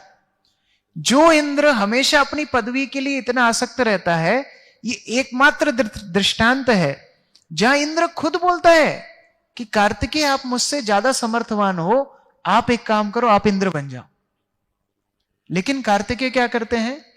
कार्तिकेय विनम्रता से बोलते हैं, नहीं, आप इंद्र हैं, आप देवताओं के राजा हैं, मैं आपका सेवक हूं। विद्या ददाति विनयम, जिनके अंदर वास्तविक गुण है वो झुक जाते हैं, उनके अंदर विनम्रता होती है, उनके अंदर स्नेहशीलता होती है। तो कार्तिकेय हमें यह शिक्षा देते हैं कि किस तरह से सबसे अगर कठिन काम दुनिया में बोला जाए तो वो है किसी का सेवक बनना, क्योंकि सेवक की कोई स्वतंत्रता नहीं होती, उसको स्वामी के हिसाब से चलना होता है। और कार्तिकेय यद्यपि सभी सृष्टि के जितने भी योद्धा हैं उनमें सबसे समर्थवान है, लेकिन इंद्र जैसे, अभी अभी हमने कथा सुनी, डरपोक राजा के भी अंडर कार्तिकेय रहने के लिए तैयार है। तब इंद्र बोलते हैं, ठीक है, आपका आदेश है कि मैं खुद इंद्र रहूं, तो आप कम से कम हम देवताओं के सेनापति बन जाइए। तब कार्तिकेय उनके सेनापति बनते हैं। तो भगवान यहां बोल रहे हैं कि ऐसे योद्धाओं में, सेनापतियों में मैं कौन हूं? कार्तिकेय हूं। लास्ट भगवान बोलते हैं कि सागरों में, जलाशयों में मैं सागर हूं। अर्थात जितने भी जल के स्रोत हैं, किसी के घर में कुआं होगा, किसी घर में नदी होगी, किसी के गांव में कोई बड़े से तालाब होंगे, लेकिन सारे जलाशयों में सबसे प्रथम होता है समुद्र। क्योंकि पहली बात, समुद्र की गहराई को कोई नाप नहीं सकता। आज तक जितने भी हैं अनुमान ही हैं, कोई अभी तक समुद्र गहराई में गया नहीं। अभी एक एक्सपेरिमेंट हुआ था, आप लोगों ने खबर पड़ी होगी, टाइटैनिक जहां डूबा है, लोग वहां जाने का प्रयास कर रहे थे। हमारे पड़ोसी भी देश के कुछ लोग उधर थे, और क्या हुआ उनका, वहां जाकर के उनका पापड़ बन गया। क्योंकि समुद्र के भीतर इतना भयंकर प्रेशर है, कोई व्यक्ति आज तक समुद्र की तलह को छू ही नहीं पाया है। ऐसे हैं भगवान कृष्ण। भगवान का एक नाम है अधोक्षज। अधोक्षज अर्थात जिनको भौतिक इंद्रियों से कभी पकड़ा नहीं जा सकता, जिनको भौतिक इंद्रियों से पकड़ना छोड़ दीजिए, समझा भी नहीं जा सकता। इसलिए भगवान बोल रहे हैं, मैं जलाशयों में कौन हूं? समुद्र हूं। दूसरा अर्थ भी है, जितने भी प्रकाश हम दुनिया में देखते हैं, जैसे ये झूमर चल रहा है, जो कुछ चल रहा है, इस सब की ऊर्जा का स्रोत सूर्य होता है। उसी प्रकार जितने भी जलाशय हैं उनका स्रोत समुद्र होता है, क्योंकि समुद्र से ही टनों टन जल भाप बनकर के ऊपर जाता है और वर्षा के रूप में अलग अलग क्षेत्रों में आता है।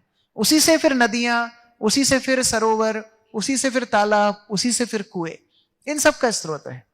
उसी तरह ये समग्र सृष्टि में हम देख रहे हैं अलग अलग परिवार हैं, अलग अलग समाज हैं, अलग अलग योनियां हैं, जानवर हैं, पक्षी हैं, सब कुछ है, लेकिन वास्तव में सबका स्रोत कौन है? भगवान श्री कृष्ण है। इसलिए उनको समुद्र बोला गया है। और भगवान को समुद्र इतना प्रिय है कि मथुरा अच्छी भली नगरी थी, उसको शिफ्ट करके कहां ले गए? समुद्र के बीच में ले गए। और समुद्र के साथ भगवान लीलाएं करते हैं। हरिवंश ग्रंथ है जिसमें भगवान की कई लीलाएं बताई गई हैं। तो उधर एक उल्लेख आता है कि देखो, गंगा को नदियों में सर्वश्रेष्ठ बताया गया, तो यमुना ने भगवान को प्रार्थना की कि भगवान ऐसा कैसे आपने गंगा को इतना श्रेय दे दिया, हमको आपने क्यों अपनी भक्ति नहीं दी, अपनी लीलाओं में स्थान नहीं दिया? तो यमुना को भगवान ने और भी उच्च स्थान दिया, क्योंकि ब्रजमंडल में यमुना बहती है।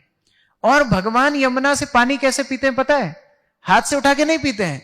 जैसे बछड़ा अपना मुंह लगा करके जीभ से चाट के पीता है, ऐसे भगवान यमुना से पानी पीते हैं, उसमें लीलाएं करते हैं। अब ये देख करके समुद्र को चिंता हो गई, कह रहे खामोखा हमको बोलते हैं जलाशयों में राजा समुद्र है, ये तो यमुना और गंगा का ज्यादा बड़ा सौभाग्य है। तो भगवान समुद्र बोलते हैं टेक इट इजी, तुम्हारे पास भी आऊंगा। तो भगवान द्वारका लीला में समुद्र के साथ लीला करते हैं। अपनी 16,108 रानियों को लेकर के भगवान समुद्र में प्रवेश करते हैं। अब आप बोलोगे समुद्र में कोई जाएगा तो डूब ही जाएगा? नहीं, हरिवंश में बताया जैसे ही भगवान समुद्र में पैर रखते हैं, उनकी एड़ियों एड़ियों तक ही पानी आता है। समुद्र अपने आप को ऐसा ढाल लेता है कि भगवान की एड़ियों एड़ियों तक पानी है बस, और भगवान उसे विहार करते हैं। भगवान बोलते हैं मोगरे की सुगंध हो जाए तो समुद्र मोगरे की सुगंध देने लगता है, चमेली की सुगंध आ जाए तो समुद्र चमेली की सुगंध देने लगता है। फिर बीच में भूख भी लगती है तो भगवान की रानियां बोलती हैं अरे खाना पीना भी हमको बनाना पड़ेगा क्या? भगवान तो नहीं, समुद्र को बोलो। तो समुद्र जो खाद्य पदार्थ चाहिए वो दे देता है, जैसा अनुकूल टेम्परेचर चाहिए वैसा टेम्परेचर भी दे देता है। तो इसलिए समुद्र को भी तीर्थ बोला गया है। भगवान ने समुद्र में भी असीम लीलाएं की हैं। मत्स्य अवतार में तो पूरे जल में ही भगवान अवस्थान कर रहे थे। तो कहने का अभिप्राय, समुद्र की जो महानता है, ग्रेटनेस, हम लोग बोलते हैं एज ग्रेट एज ओशियन, समुद्र से महान और क्या है पृथ्वी मंडल पे। इसलिए भगवान अपनी विभूति का यहां पर एक अंश मात्र बता रहे हैं कि जलाशयों में मैं समुद्र हूं। देखो, इस पूरे अध्याय से एक व्यवहारिक शिक्षा अगर हम ले सकते हैं तो क्या ले सकते हैं? जैसे कामुक व्यक्ति को हर स्थान में काम की वस्तु दिखती है ना? जैसे आजकल के जो ब्लॉगर्स हैं, सोशल मीडिया, वो लोग यही देखते हैं कि हाँ यहां रील अच्छी बनेगी। वो कहीं भी चले जाएं, उनको एक ही चीज सूझती है, सेल्फी यहां ले लूं या फोटो खींच लूं या रील बना लूं। कैसे? कामुक व्यक्ति हैं, हर स्थान में क्या दिख रहा है? काम दिख रहा है। उसी तरह से जो भगवान के भक्त हैं, हर कण कण में भगवान का दर्शन करते हैं। और भगवान इस अध्याय के माध्यम से हमें कुछ उदाहरण दे रहे हैं कि अच्छा तुम इस माध्यम से मुझे देख सकते हो। अगली बार जब भी आप समुद्र के पास जाओगे तो क्या याद करना है? ये याद नहीं करना है कि अभी जाता हूं, कूदी लगा करके आता हूं, सेल्फी खींचता हूं। वहां जाकर गीता का ये श्लोक याद करना है कि देखो भगवान जलाशयों में कौन है? समुद्र है। तो ऐसे करके धीरे धीरे हमारी चेतना भगवान के पास लग जाएगी। और ये ज्ञान हम तक कभी ना पहुंचता अगर अर्जुन भगवान को भगवत गीता बोलने के लिए प्रेरित नहीं करता। देखो, भगवान को केवल भगवान के भक्त ही जान सकते हैं, लेकिन भगवान के भक्त इतने दयालु होते हैं कि वो अपने माध्यम से हम जैसे जीवों तक भी ये ज्ञान पहुंचा देते हैं। जैसे मुझे एक उदाहरण याद आ रहा है, बहुत अच्छा उदाहरण तो नहीं है लेकिन फिर भी आप लोगों को समझ में आएगा। भगत सिंह के ऊपर एक मूवी बनी थी, देखिए आपने, बहुत पुरानी मूवी। उसमें जब वो कोर्ट में होते हैं तो उनका एक साथी जो बॉम्ब बनाता था वो अंग्रेजों की साइड से गवाही देता है, याद है आपको वो सीन? और भगत सिंह की टीम बोलती है अरे ये कैसे बॉम्ब बना सकता है, इसको तो बॉम्ब बनाना आता ही नहीं है। कोर्ट में पूछते हैं तो बोलते हैं नहीं मुझे तो बॉम्ब बनाना आता है।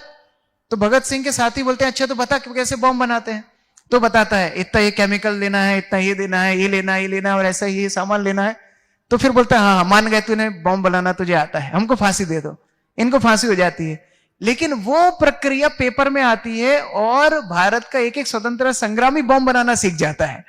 तो कहने का अभिप्राय, उनके माध्यम से, क्योंकि उन्होंने उससे वो टेक्निक निकलवा ली, आज जन जन तक वो टेक्निक पहुंच गई। तो आपको बॉम्ब नहीं बनाना है, शिक्षा ये लेनी है कि अर्जुन को भगवान गीता का ज्ञान दे रहे हैं क्योंकि अर्जुन भगवान का भक्त है, सखा है। लेकिन अर्जुन के माध्यम से आज हम सबको ये ज्ञान मिल रहा है। ये भक्तों की श्रेष्ठता होती है। इसीलिए भक्त लोग भगवत गीता का, श्रीमद् भागवत का प्रचार करते हैं। उनका स्वार्थ कुछ नहीं है, ये प्रचार के माध्यम से हमारे स्थान में, हमारे जीवन में भगवान तक हमको पहुंचा देते हैं। ये भक्तों की विशेषता है। तो इस तरह हम भगवत गीता के ज्ञान को अपने जीवन में अपनाएं। इसका एक एक श्लोक, एक एक अक्षर हमारे जीवन के लिए पूरी दिशा बदलने के लिए समर्थ है। तो इस प्रकार से अपने जीवन में इस ग्रंथ को पढ़िए, अपने बच्चों को भी पढ़ाइए, रिश्तेदारों को भी दीजिए, अपने आप के जीवन को सफल बनाइए, उनके जीवन को भी सफल बनाइए, और तब जाकर के हम मनुष्य जीवन के सफलता को प्राप्त कर पाएंगे। हरे कृष्णा। ग्रंथराज श्रीमद् भगवद गीता यथारूप की, श्रील प्रभुपाद की, समवेत भक्त वृंद की, निताई गौर प्रेमानंदे हरि। किसी का कोई प्रश्न है? यस, भूपेंद्र प्रभु। हरे कृष्ण प्रभु, दंडवत प्रणाम। प्रभु जी, जैसे अभी आपने बताया कि असुरों के जो गुरु हैं शुक्राचार्य हैं, देवताओं के गुरु बृहस्पति है, तो वो काल तो अलग था जिसमें असुर और देव जो है अलग अलग लोक में रहते थे। लेकिन कलयुग में तो अभी मनुष्यों के आचरण में ही असुर भी है और देव भी है। तो किसी के घर अनुष्ठान हो, माइक पास में रखिए, ऐसे पानी पीते हैं ना, ऐसे रखो, ग्लास ऐसे रखते हो ना। किसी के घर अनुष्ठान हो और माता और पिता अलग अलग कुल के हों, और वो अपने दो अलग अलग बच्चों से कहें कि जाओ पुरोहित को बुला रहा हो, और गुरु और शुक्र दोनों एक ही अनुष्ठान के लिए उसके घर आ जाएं, तब क्या होगा? इसको अलग रूप में एक प्रश्न, मतलब जो मेरा आशा है, जो यहाँ से संबंधित नहीं है, कि जन्म हमारे अधीन नहीं है और किसी के जन्म कुंडली में दोनों ग्रह एक ही घर में बैठ जाएं तो क्या होगा? देखिए, ये केवल आज की बात नहीं है, ये संस्कार हर युग में थे। हर जीव के अंदर असुर बनने की प्रवृत्ति होती है, सुर बनने की प्रवृत्ति होती है, दोनों लक्षण होते हैं। लेकिन आपको ये विकल्प चुनना है कि आपको कौन से पथ पर चलना है, और उस अनुरूप आपको गुरु बनाना है। ये जो कुलगुरु पद्धति है, ये कुलगुरु पद्धति अब विनष्ट हो गई है। अभी वो कुलगुरु पद्धति नहीं चलती है। क्यों? इसका कारण आप खुद जानते हो। जो आपके कुलगुरु हैं, गुटखा खा रहे हैं, बीड़ी पी रहे हैं, प्याज लहसुन का छोंक बन रहा है, चाय पी रहे हैं। चाय जब अपने आप में नशा है, तो जो भी प्रमाणित एकदम अनुष्ठानकारी होंगे वो चाय तक को हाथ नहीं लगाएंगे। तो जब वो कुलगुरु ही भ्रष्ट हो गया, तो फिर आपको कैसे उत्थान कर पाएगा? और इसकी शुरुआत आज नहीं हुई, 5000 वर्ष पहले हुई, जब श्रृंगी ने परीक्षित महाराज को श्राप दिया था। उसी समय पर ये ब्राह्मणत्व का जो कुल सिस्टम है वो विनष्ट हो गया था। उसी समय उनका समर्थ खत्म हो गया था। आज अगर आप कोई आश्रय ले सकते हो तो आध्यात्मिक गुरु का आश्रय लो, कुल गुरु का आश्रय नहीं, जो आध्यात्मिक मार्ग में आपको ले जाए। देखो, शुक्राचार्य ने दानवों की मदद की, लेकिन कहां तक? शारीरिक स्तर तक। लेकिन जब बलि महाराज को वामन देव का दर्शन हुआ और शुक्राचार्य रोक रहे थे कि नहीं नहीं मत करो इसका सेवा, ये विष्णु है, सब कुछ लूट लेगा, तो बलि महाराज और शुक्राचार्य का त्याग करते हैं। क्यों? क्योंकि शुक्राचार्य यद्यपि कुलगुरु होंगे, लेकिन आज धर्म के विरुद्ध बात कर रहे हैं। तो जैसे ही धर्म के विरुद्ध कोई बात करे, उसको आपको स्वीकार नहीं करना है। ये अंधाधुंध भक्ति नहीं करनी है, विवेक के साथ। इसीलिए हम लोग ये कहावत भी बोलते हैं, पानी पियो छान के, गुरु करो जान के। तो अगर आश्रय लेना है प्रमाणित गुरु जो परंपरागत आ रहे हैं और जो आपसे भौतिक बात ना करे। देखो, व्यापार अच्छा करना है ना, तो कोई अच्छे कंसल्टेंट के पास जाओ। कोई रोग है ना, अच्छे डॉक्टर को दिखाओ। इस सब के लिए पूजा पाठ मत करो। आपको अगर वास्तव में आध्यात्म का लाभ उठाना है, ऐसे गुरु का आश्रय लो जो आध्यात्मिक बात आपसे करे, तब जाकर के आपका अनुष्ठान सार्थक होगा। तो इस तरह के सारे झंझट मिट जाएंगे कि अरे इनका वंश अलग, उनका वंश अलग, इनके गुरु अलग, उनके। आजकल तो लोग शादियों में भी 3-4 गुरुओं को बुलाते हैं। क्यों? लड़की वालों का अलग है, लड़के वालों का, मामा परिवार का अलग है, कहीं टूट ना जाए, तीनों की तरह से करा दो। वो तीनों आपस में लड़ने लगते हैं। तो अनुष्ठान इत्यादि भी धार्मिक ग्रंथों के अनुरूप आध्यात्मिक गुरु के आश्रय में कराए जाएं, तब वो सार्थक होंगे। तो उस तरह चुनाव करना चाहिए। और कोई प्रश्न? हरे कृष्ण प्रभु, दंडवत प्रणाम। जैसे कि आपने भगवत गीता डिस्ट्रीब्यूशन के बारे में बताया, तो हम भी भगवत गीता डिस्ट्रीब्यूट करते हैं, और जब उनको उनके नंबर लेकर उनको कॉल करते पूछते हैं कि आप पढ़ रहे हैं, तो वो मना करते हैं कि बोले कि समझ नहीं आ रही, कभी ऐसा रीज़न देते हैं, कभी बोलते हैं कि नहीं पढ़ पा रहे हैं। फिर हम उनको और कैसे अच्छे से प्रीच कर सकते हैं? देखिए, इस्कॉन के माध्यम से जिन लोगों को भी भगवत गीता मिलती है, हमारा प्रयास ये रहता है कि हम केवल आपको किताब ना दें, उसको पढ़ाएं भी। तो जैसे ही रविवार का कार्यक्रम हो रहा है, आप लोगों ने एक श्लोक आज समझा, लेकिन इस एक श्लोक समझ के कम से कम आपको एक कॉन्फिडेंस तो आया कि हाँ मैं गीता समझ सकता हूं। तो उसी तरह आप कोई भी स्थानीय जो आपका इस्कॉन सेंटर है, वहां पर जाकर के प्रशिक्षण लीजिए, वो ज्यादा जरूरी है। तो जिनको हम भगवत गीता लेते हैं ना, देते हैं, उनका फोन नंबर लेकर के उनको यही बताना है कि देखो हम केवल आपको गीता बेच नहीं रहे हैं, ये गीता हम आपको पढ़ाएंगे भी। ये गीता आप लेकर के जा रहे हो, हम इसके ऊपर कोर्स करेंगे। जैसे अभी हमारे भक्त लोग भगवत गीता का वितरण कर रहे हैं, और जैसे ही गीता जयंती खत्म होगी 11 दिसंबर को, उसके बाद हम 18 दिन का कोर्स करेंगे। एक दिन में हम एक अध्याय का सारांश रूप से 1.5 घंटे के अंदर पढ़ाएंगे। वो 18 दिन का कोर्स करने से क्या होगा, आप फ्री कोर्स है, ऑनलाइन कोर्स फ्री। जो लोग भी गीता लेकर के जा रहे हैं, आप लोग ऑनलाइन उस भगवत गीता को सीख सकते हो। 18 दिन में जब आप उसका एक संक्षिप्त वर्णन पढ़ लोगे, समझ लोगे, उसके बाद एक एक पेज जब पढ़ोगे ना, आपको समझ में आएगा, हाँ ये कड़ी है, इसके बाद ये श्लोक इसलिए आ रहा है, इसके बाद ये अध्याय इसलिए आ रहा है। तो ये प्रयास भी भक्तों को करना चाहिए। दूसरा, आपने बात बोली कि कई लोग फिर फोन ही नहीं उठाते हैं या फिर रख देते हैं गीता ले जाके। उनके लिए भी सार्थक होने वाला है जीवन। क्यों? क्योंकि प्रभुपाद बोलते थे ये भगवत गीता है टाइम बॉम्ब जैसी। टाइम बॉम्ब कोई फिक्स करके गया है, अब जब उसका टाइमर हो जाएगा ना, ऐसा फटेगा कि पूरे घर को लेके जाएगा। उसी तरह ये गीता जिस घर में जाती है ना, हो सकता है आपको लग रहा है अरे गीता दे के 2 साल हो गए, अभी तो कोई भक्ति कर ही नहीं रहे, पढ़ ही नहीं रहे। नहीं, अब इसका टाइम नहीं आया है। जैसी टाइम आए, ये भगवत गीता ऐसा आध्यात्मिक विस्फोट करेगी, वो नहीं, उसका पूरा परिवार भक्ति में आने वाला है।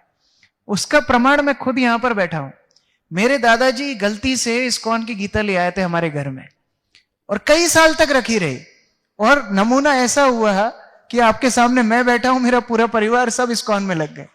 तो ये टाइम बॉम्ब है।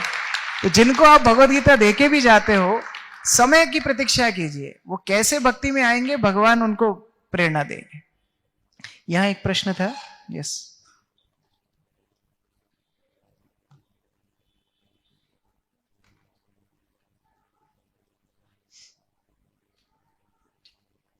हरे Krishna Prabhu ji. Thank you so much Prabhu ji for this wonderful lecture. Prabhu ji मैं लेट आया था इसलिए सॉरी, मैं पूरा सुन नहीं सका।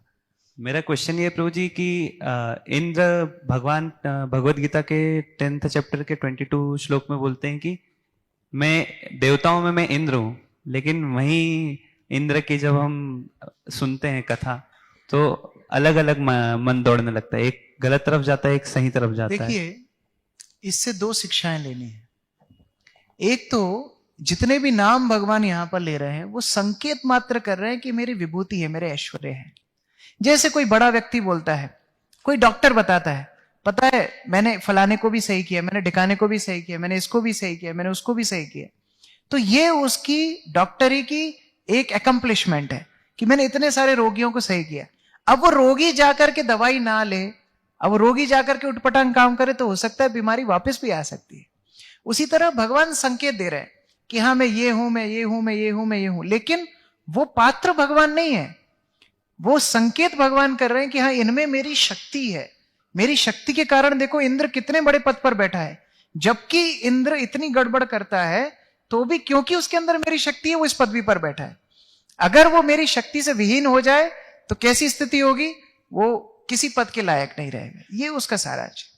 दूसरा, इसकी शिक्षा यह है कि भगवान अपने निजी लोगों के माध्यम से हमें शिक्षा देते हैं। जैसे अर्जुन गीता के प्रारंभ में रो रहा है, अपनी आसक्तियों का वर्णन कर रहा है। अगर अर्जुन ऐसा अभिनय ना करता तो भगवत गीता आती ही नहीं। तो भगवान अपने परिकरों के माध्यम से हमें शिक्षा देते हैं। तो इंद्र कई बार ऐसी गलतियां करता है जिस माध्यम से हम शिक्षा लेते हैं कि अरे देखो इंद्र का ऐसा हो सकता है तो हमारा कैसे नहीं होगा, तो हमको सावधानी से चलना चाहिए। तो दोनों शिक्षाएं हम ले सकते हैं। और क्वेश्चन है प्रभु जी। प्रभु जी जैसे हम भक्तों का एसोसिएशन तो करते हैं, प्रैक्टिस वो जैसा बताते हैं कि वैष्णव क्वालिटी डेवलप करो, बट प्रैक्टिस करने के बाद भी कभी कभी नहीं हो पाता है। मोस्ट ऑफ द टाइम ऐसा होता है कि हम फेल हो जाते हैं। तो उसमें एंथुसियाज्म कैसे रखे और उसको प्रैक्टिस कैसे करते रहे? देखिए, आध्यात्मिक मार्ग में कोई भी गुण की वृद्धि करनी है, ऐसे वैष्णवों की सेवा करना है जो उस गुण में दक्ष हो। ऐसे वैष्णव की सेवा करना। जैसे मानो आपको जप अच्छा करना है, बहुत साल से आप प्रयास करो, जप नहीं हो पा रहा है। जो वैष्णव का जप बड़ा बहुत तीव्र है, बहुत गहन है, ऐसे वैष्णव की अगर आप सेवा करते हो किसी भी माध्यम से, तो वो सेवा के माध्यम से आपका जप अच्छा होगा। अगर आपको विनम्रता चाहिए, विनम्र भक्त की सेवा कीजिए। प्रचार अच्छा करना है, जो प्रचारक भक्त है उनकी सेवा कीजिए। इसलिए हम बोलते हैं गुरु सेवा करने से सारे गुण अपने आप आ जाते हैं, क्योंकि गुरु ये सारे गुणों में दक्ष होते हैं और उनकी सेवा करने से सारे गुण आते हैं। अलग अलग आप प्रयास करोगे कि चलो अभी अगले 5 साल विनम्रता ही लाऊंगा, फिर 5 साल जप अच्छा करूंगा, फिर 5 साल सहिष्णुता लाऊंगा, कभी नहीं होगा। लेकिन वैष्णव सेवा के माध्यम से हम इन गुणों को प्राप्त करते हैं। Thank you very much Prabhu जी। इधर पीछे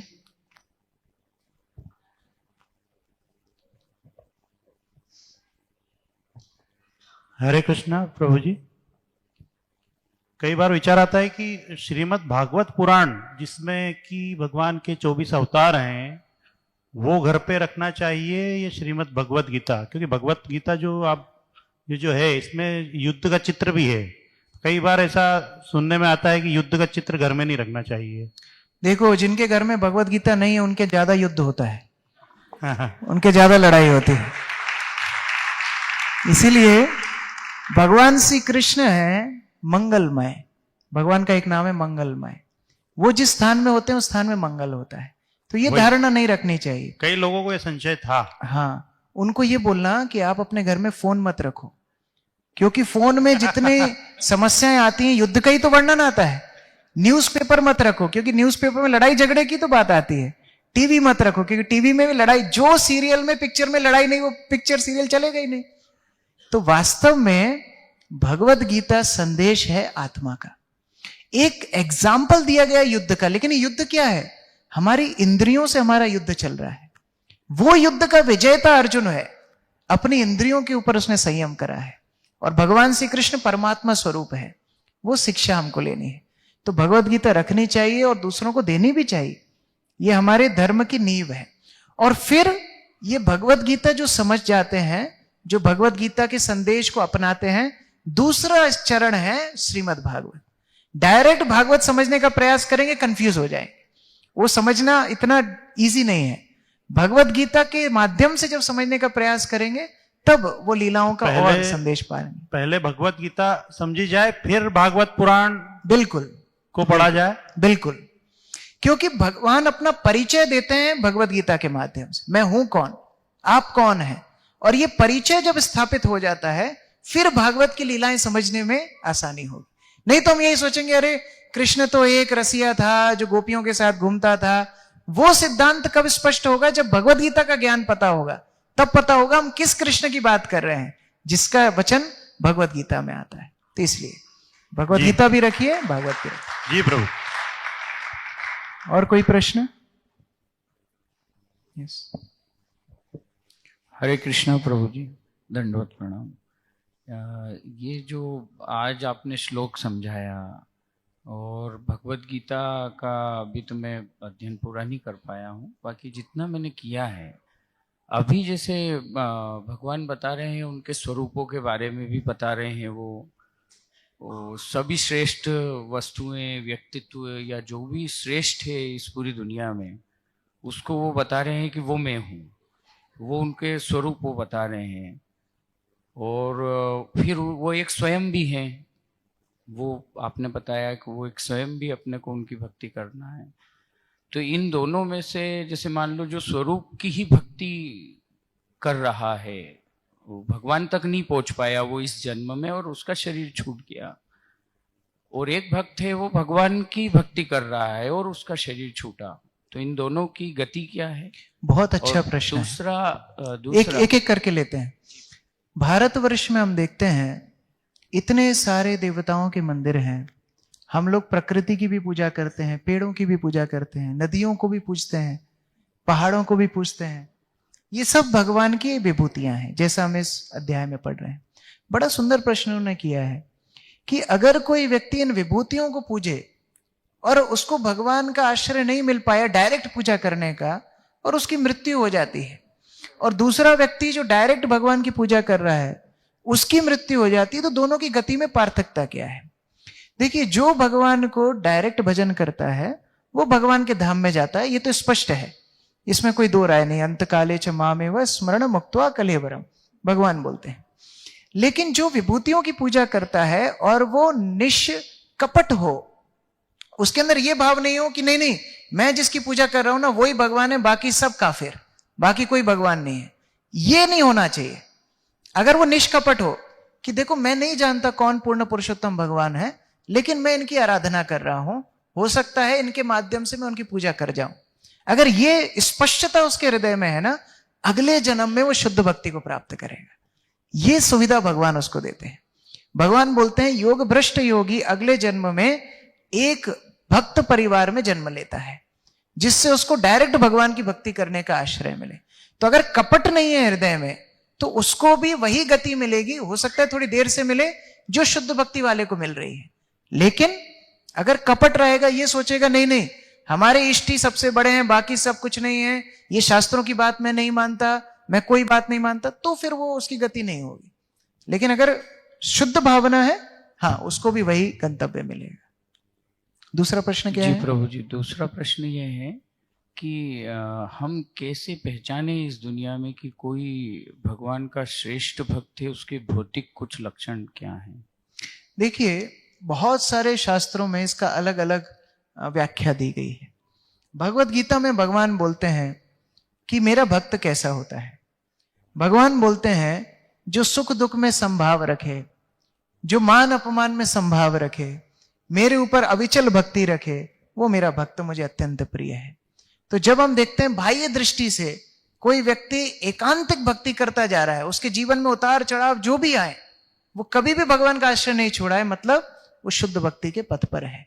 अहेतु की अप्रतिहता ये आत्मा सुप्रसिद्धति, ये भक्ति का एक लक्षण है। ठीक है, और कोई प्रश्न यहां माताओं में? यस, इधर दीजिए माइक।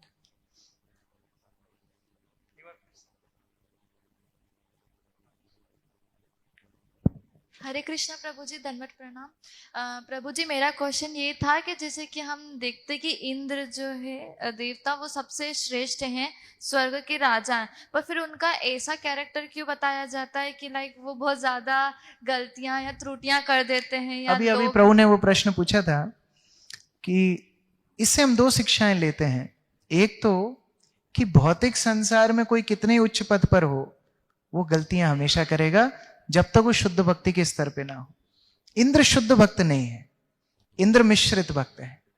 उसके मन में क्या है, जो हम अधिकांश लोगों के मन में होता है, भक्ति भी चलती रहे, इंद्रिय भोग भी चलता रहे, दोनों का बीच का रास्ता बता। तो इंद्र भी ऐसे ही है कि भगवान भी साथ में रहे और थोड़ा वो सोमरस भी मिलता रहे, अप्सराएं भी नाचती रहे, दोनों काम चलते रहे। तो इंद्र की भावना है। तो उस कारण से कभी खुशी कभी गम उसके जीवन में चलता रहता है, कभी कभी भक्ति करता है, कभी कभी वो गड़बड़ करता है। लेकिन भगवान के जो शुद्ध भक्त हैं, जैसा मैं अभी प्रवचन में बता रहा था, भगवान देवताओं को क्या बोलते हैं, मेरे शुद्ध भक्त भौतिक आकांक्षा नहीं मांगते, इसलिए मुझे अत्यंत प्रिय है। जैसे प्रहलाद को खाई में फेंका जा रहा है, तेल में उबाला जा रहा है, अग्नि में फेंका जा रहा है, सर्पों के बीच में डाला जा रहा है, हाथी के पैर के नीचे डाला जा रहा है। वो भगवान से प्रार्थना तक नहीं कर रहा कि मुझे बचा लो, वो केवल भगवान का स्मरण कर रहा है। अब ये भगवान की चिंता है। क्यों? क्योंकि अगर प्रहलाद का वध हो जाता तो नाम खराब होता भगवान का। देखो बेचारा मासूम भगवान के चक्कर में पड़ गया, उसके पापा ने उसको मार दिया, तो अपना नाम बचाने के लिए भगवान ने उसकी रक्षा की। ये होते हैं शुद्ध भक्त, भगवान से कोई भौतिक आकांक्षा नहीं करते। एक तो ये बात है। और दूसरा, मैं जो प्रभु के उत्तर में बता रहा था, भगवान अपने इन्हीं भक्तों के माध्यम से हमें शिक्षा भी देते हैं। जैसे मान लो कभी ड्रामा करना है, अब हमारे मंदिर में ड्रामा होता है, तो ऐसा थोड़ी अक्कड़ बक्कड़ बम्बे वो ठीक है आप 5 लोग आ जाओ ड्रामा करने के लिए, ऐसा थोड़ी है। जिन लोगों को थोड़ा वो स्टोरी पहले से पता हो, जिनको स्क्रिप्ट सिखा सकें, टाइम दे सकें, थोड़ा सा ठुमका लगाना भी जाने, ड्रामा तभी तो जमेगा। तो ऐसे लोगों को चुन करके हम लोग यहाँ पर ड्रामा कराते हैं। उसी तरह भगवान जब लीला करते हैं तो वो चुनते हैं कि अच्छा किस किस को मैं कौन कौन से रोल दूंगा। यहां तक कि रावण कुंभकर्ण भी भगवान के पार्षद ही तो थे, जय विजय। तो भगवान उनको रोल देते हैं, अच्छा तुम जाकर के ये एक्टिंग करना, तुम ये एक्टिंग करना, ये एक्टिंग करना, जिससे लोग सीख सके कि धर्म के पथ पर चलना चाहिए, अधर्म में नहीं जाना चाहिए। वो भी एक उसका शिक्षा है। और कोई इधर?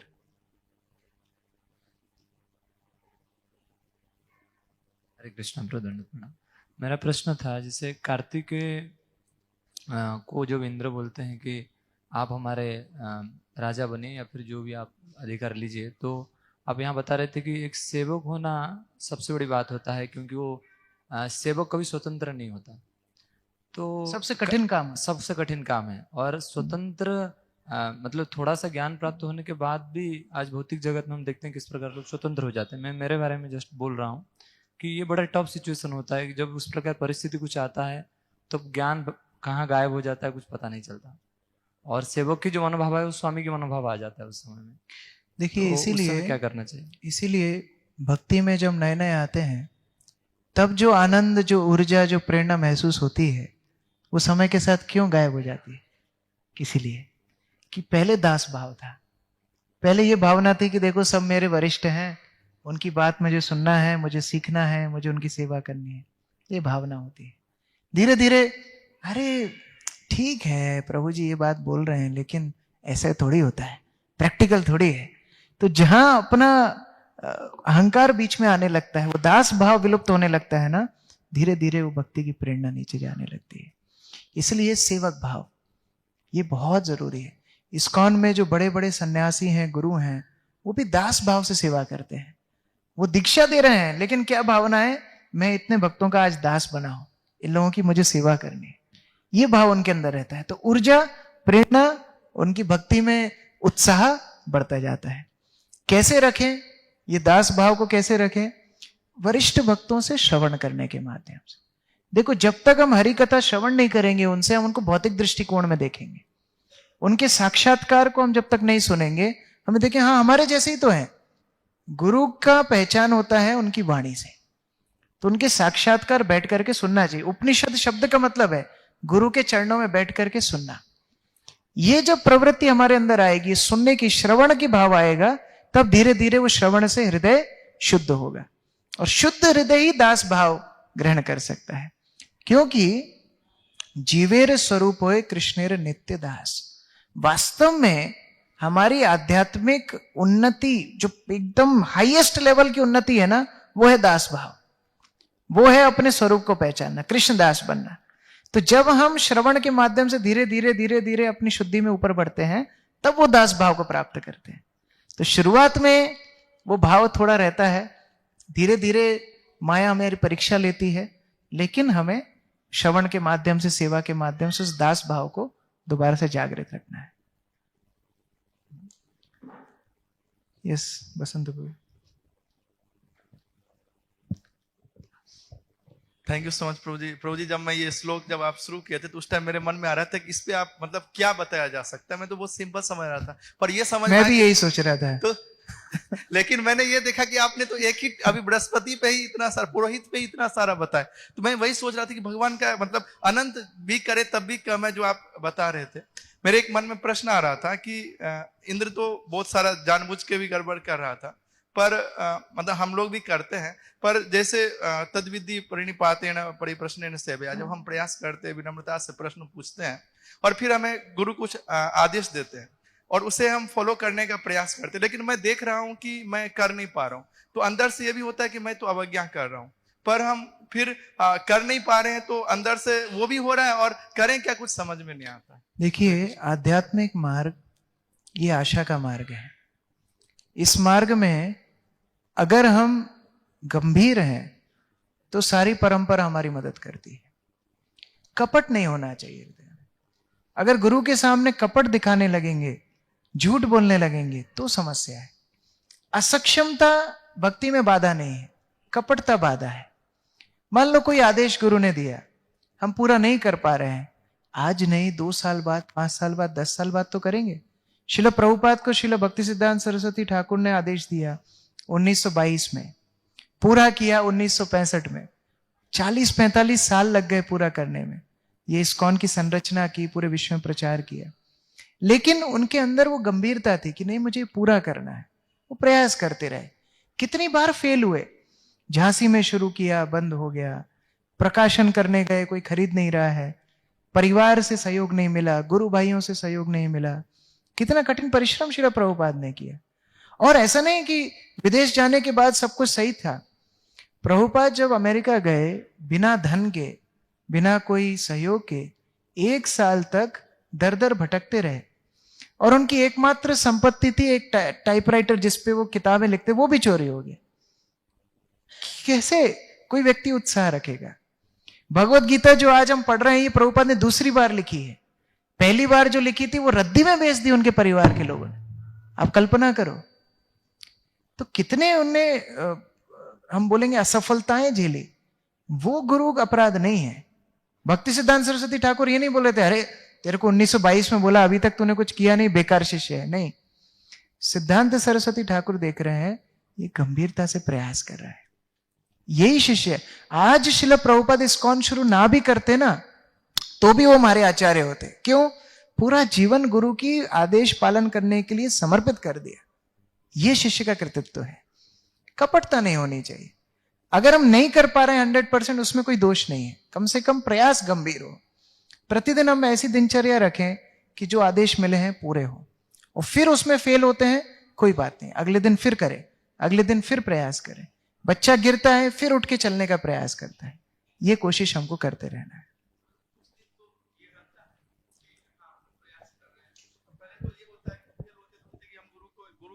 बात को हम फॉलो नहीं कर पा रहे। गुरु जो हमें आदेश दिए हैं उसको हम प्रयास कर रहे हैं, तो यस मुझे ऐसा फील होता है कि अब हार जैसा लगने लगता है कि पता नहीं, मतलब वो गुरु हमें इतना टाइम दे रहे हैं, अपना वैल्यूएबल टाइम दे करके, और हमें हेल्प कर रहे हैं, और हम कुछ भी नहीं कर पा रहे हैं। तो कुछ दिन तक फिर भी यही चीज को रिवाइज करते नहीं, हम प्रयास करते, फिर कुछ दिन के बाद फिर से हालत लगता है अब हमसे होगा ही नहीं।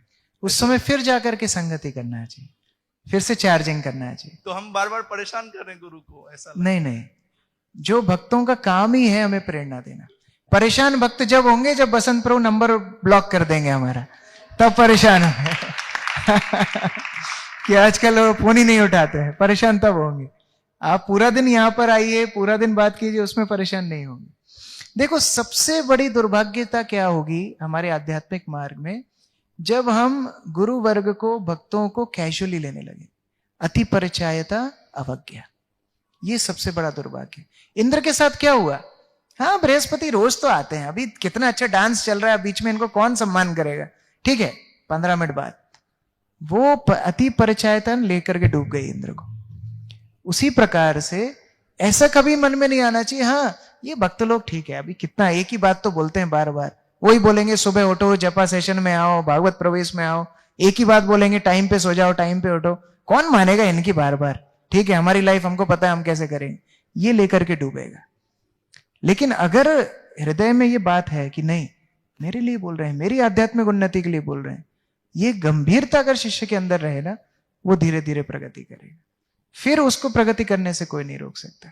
तो गुरु कभी परेशान नहीं होते, लेकिन जब शिष्य अपनी खुद के दोष के कारण गुरु से दूर हो जाता है, तो गुरु के लिए सबसे बड़ा दुख का बात है।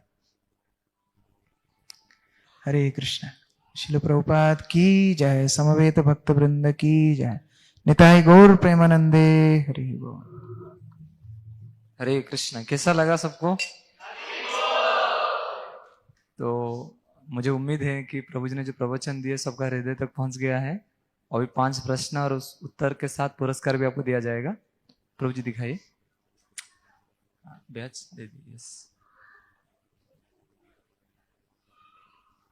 आज की कक्षा तक भगवान कृष्ण के कितने ऐश्वर्यों का वर्णन किया गया है?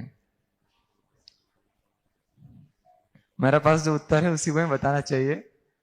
प्रताप सिंह प्रभु 12। 1 मिनट बच्चे बताइए। 5 बताइए। हर साल प्रभु 15। हरि बोल। 15 कैसे है, ये तो थोड़ा- समझाओ। 15 कैसे, ये तो समझाओ। 15 कैसे, ये तो समझाओ। 15 ऐसे है कि 12 क्लास शुरू होने के पहले थे, 3 इस क्लास में बताए, ऐसे 15। Thank you. आइए आइए, थोड़ा तालियां हो जाए सबके सब।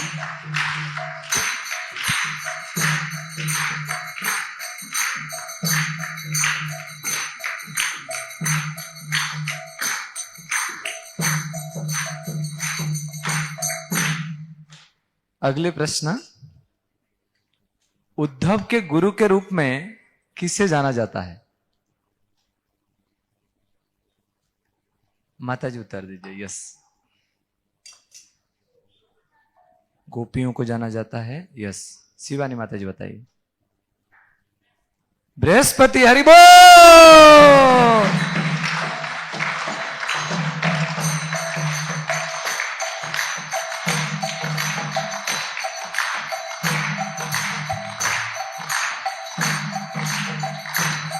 जो जो जो आपने उत्तर दिया वो सही उत्तर है, लेकिन गुरु उद्धव सोच रहे थे मैं बृहस्पति से ज्ञान लेकर के आया हूं, मैं बहुत बड़ा ज्ञानी हूं।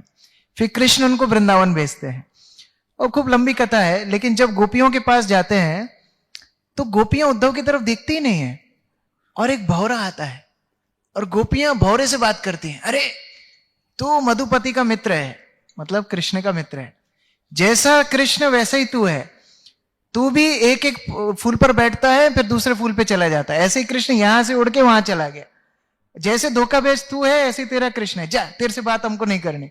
तो वास्तव में गोपियां किसको बोल रही थी? उद्धव को, लेकिन यहां पर भ्रमर को बोल रही हूं। भ्रमर गीत भागवत में है। तो बाद में उद्धव गोपियों को अपना गुरु स्वीकार करते हैं। तो आपका उत्तर भी सही है, आपको गिफ्ट देना चाहिए। हरि बोल। तालियां हो जाए जोर से।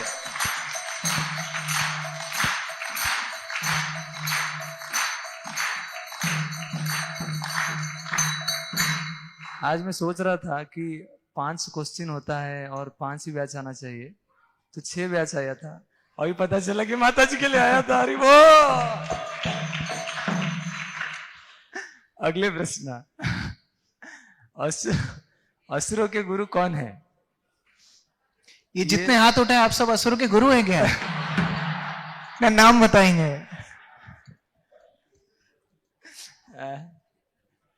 यस प्रभु बताइए, आप बताइए। हाँ नहीं नहीं, यस प्रभु बताइए। शुक्राचार्य, शुक्राचार्य। हरि बोल।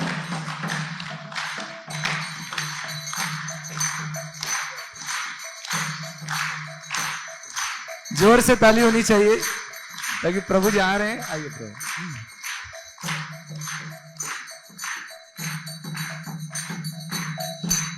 आपने सबने हाथ उठाया परंतु मौका उनको दिया। Thank you very much. अगले प्रश्न, भक्ति जीवन में किसका स्थान सर्वोच्च माना जाता है?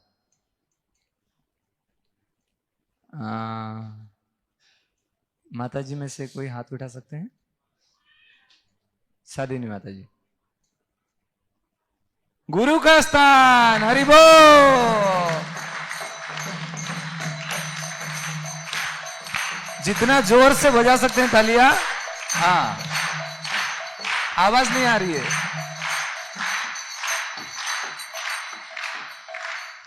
अगले प्रश्न, साधु या वैष्णव का वास्तविक आशीर्वाद क्या है? यह प्रश्न, यस प्रभु ने जतिन प्रभु के पास जो बैठे हैं, प्रभु जी यस आप बताइए। हरि बोल। जोर से तालियां। भगवान की भक्ति प्राप्त करना है। कितना ध्यान पूर्वक सुने हैं।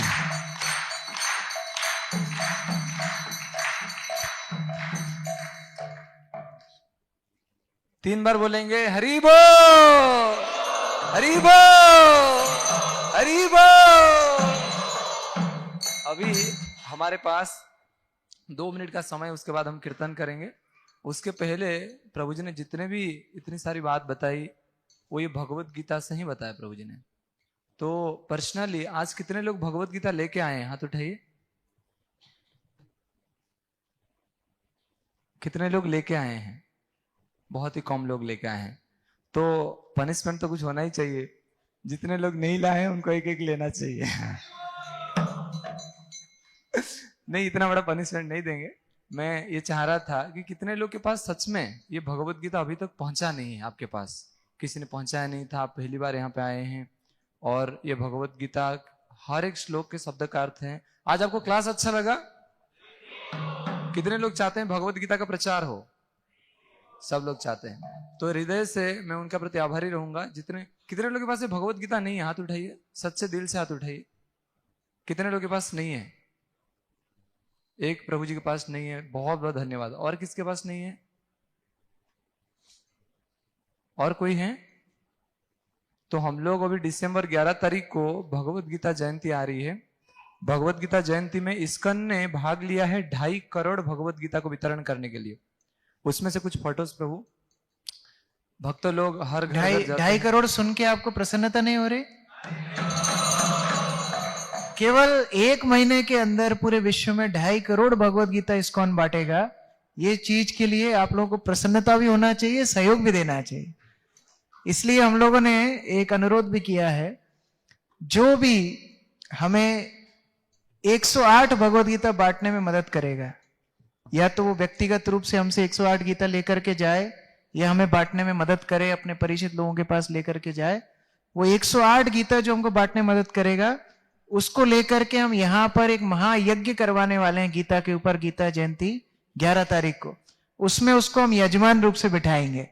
तो अगर आप लोगों को इच्छा है 108 गीता वितरण करने में हमारी मदद कीजिए और इस महायज्ञ का आप भागीदारी करिए। तो हम आपसे प्रार्थना करते हैं, यदि किसके पास नहीं है आप लोग ले सकते हैं। हम प्रसाद के बाद यहीं पे उपलब्ध रहेंगे। आपसे बस इतना ही प्रार्थना है कि आप गीता लेके जाइए, वितरण करिए, पढ़िए और हमारे देश को धन्य करिए, सनातन धर्म के प्रचार में मदद करिए। श्रील प्रभुपाद की निताय गौर प्रेमानंदे। उसको एक छोटा सा एक भक्त ने मुझे भेजा है, यस प्रभु दिखाइए। संडे लव फीस्ट कार्यक्रम कैसा लग रहा है? अच्छा लग रहा है? खराब लग रहा है? कैसा लग रहा है? तो एक भक्त ने मुझे भेजा है, तो उसको हम आपके साथ दोहराना चाहेंगे। एक बार मेरे साथ में बोलिए, हर रविवार का ये है पावन पर्व, प्रेम और भक्ति से भरा अमृत। आइए संग प्रभु की महिमा गाएं, रविवार लव फीस्ट का आनंद उठाएं। प्रत्येक रविवार 12:45 में कार्यक्रम होता है। अलग अलग भक्त पूरा विश्व भर से आके यहाँ पे प्रवचन देते हैं हमको शुद्ध करने के लिए। तो प्लीज आप पूरा परिवार के साथ यहाँ पे आए। और प्रभु जी को बहुत बहुत धन्यवाद इतना सुंदर तरीके से प्रवचन देने के लिए और हमको मार्गदर्शन करने के लिए। प्रभु जी को बार धन्यवाद देंगे जोर से हरे कृष्ण मंत्र बोल के। हरे कृष्ण कृष्ण हरे हरे हरे राम हरे राम। इस ग्रेस कृष्ण किशोर प्रभु की, श्रील प्रभुपाद की, निताय गौर प्रेमानंदे। तो अभी हम लोग कीर्तन करेंगे। अभी तक जो भी आपने सुना है उसका सार है कीर्तन। लेकिन हम लोग देखते हैं रविवार को जैसे ही कीर्तन शुरू होता है, कुछ लोग वरांडा में चले जाते हैं, कुछ लोग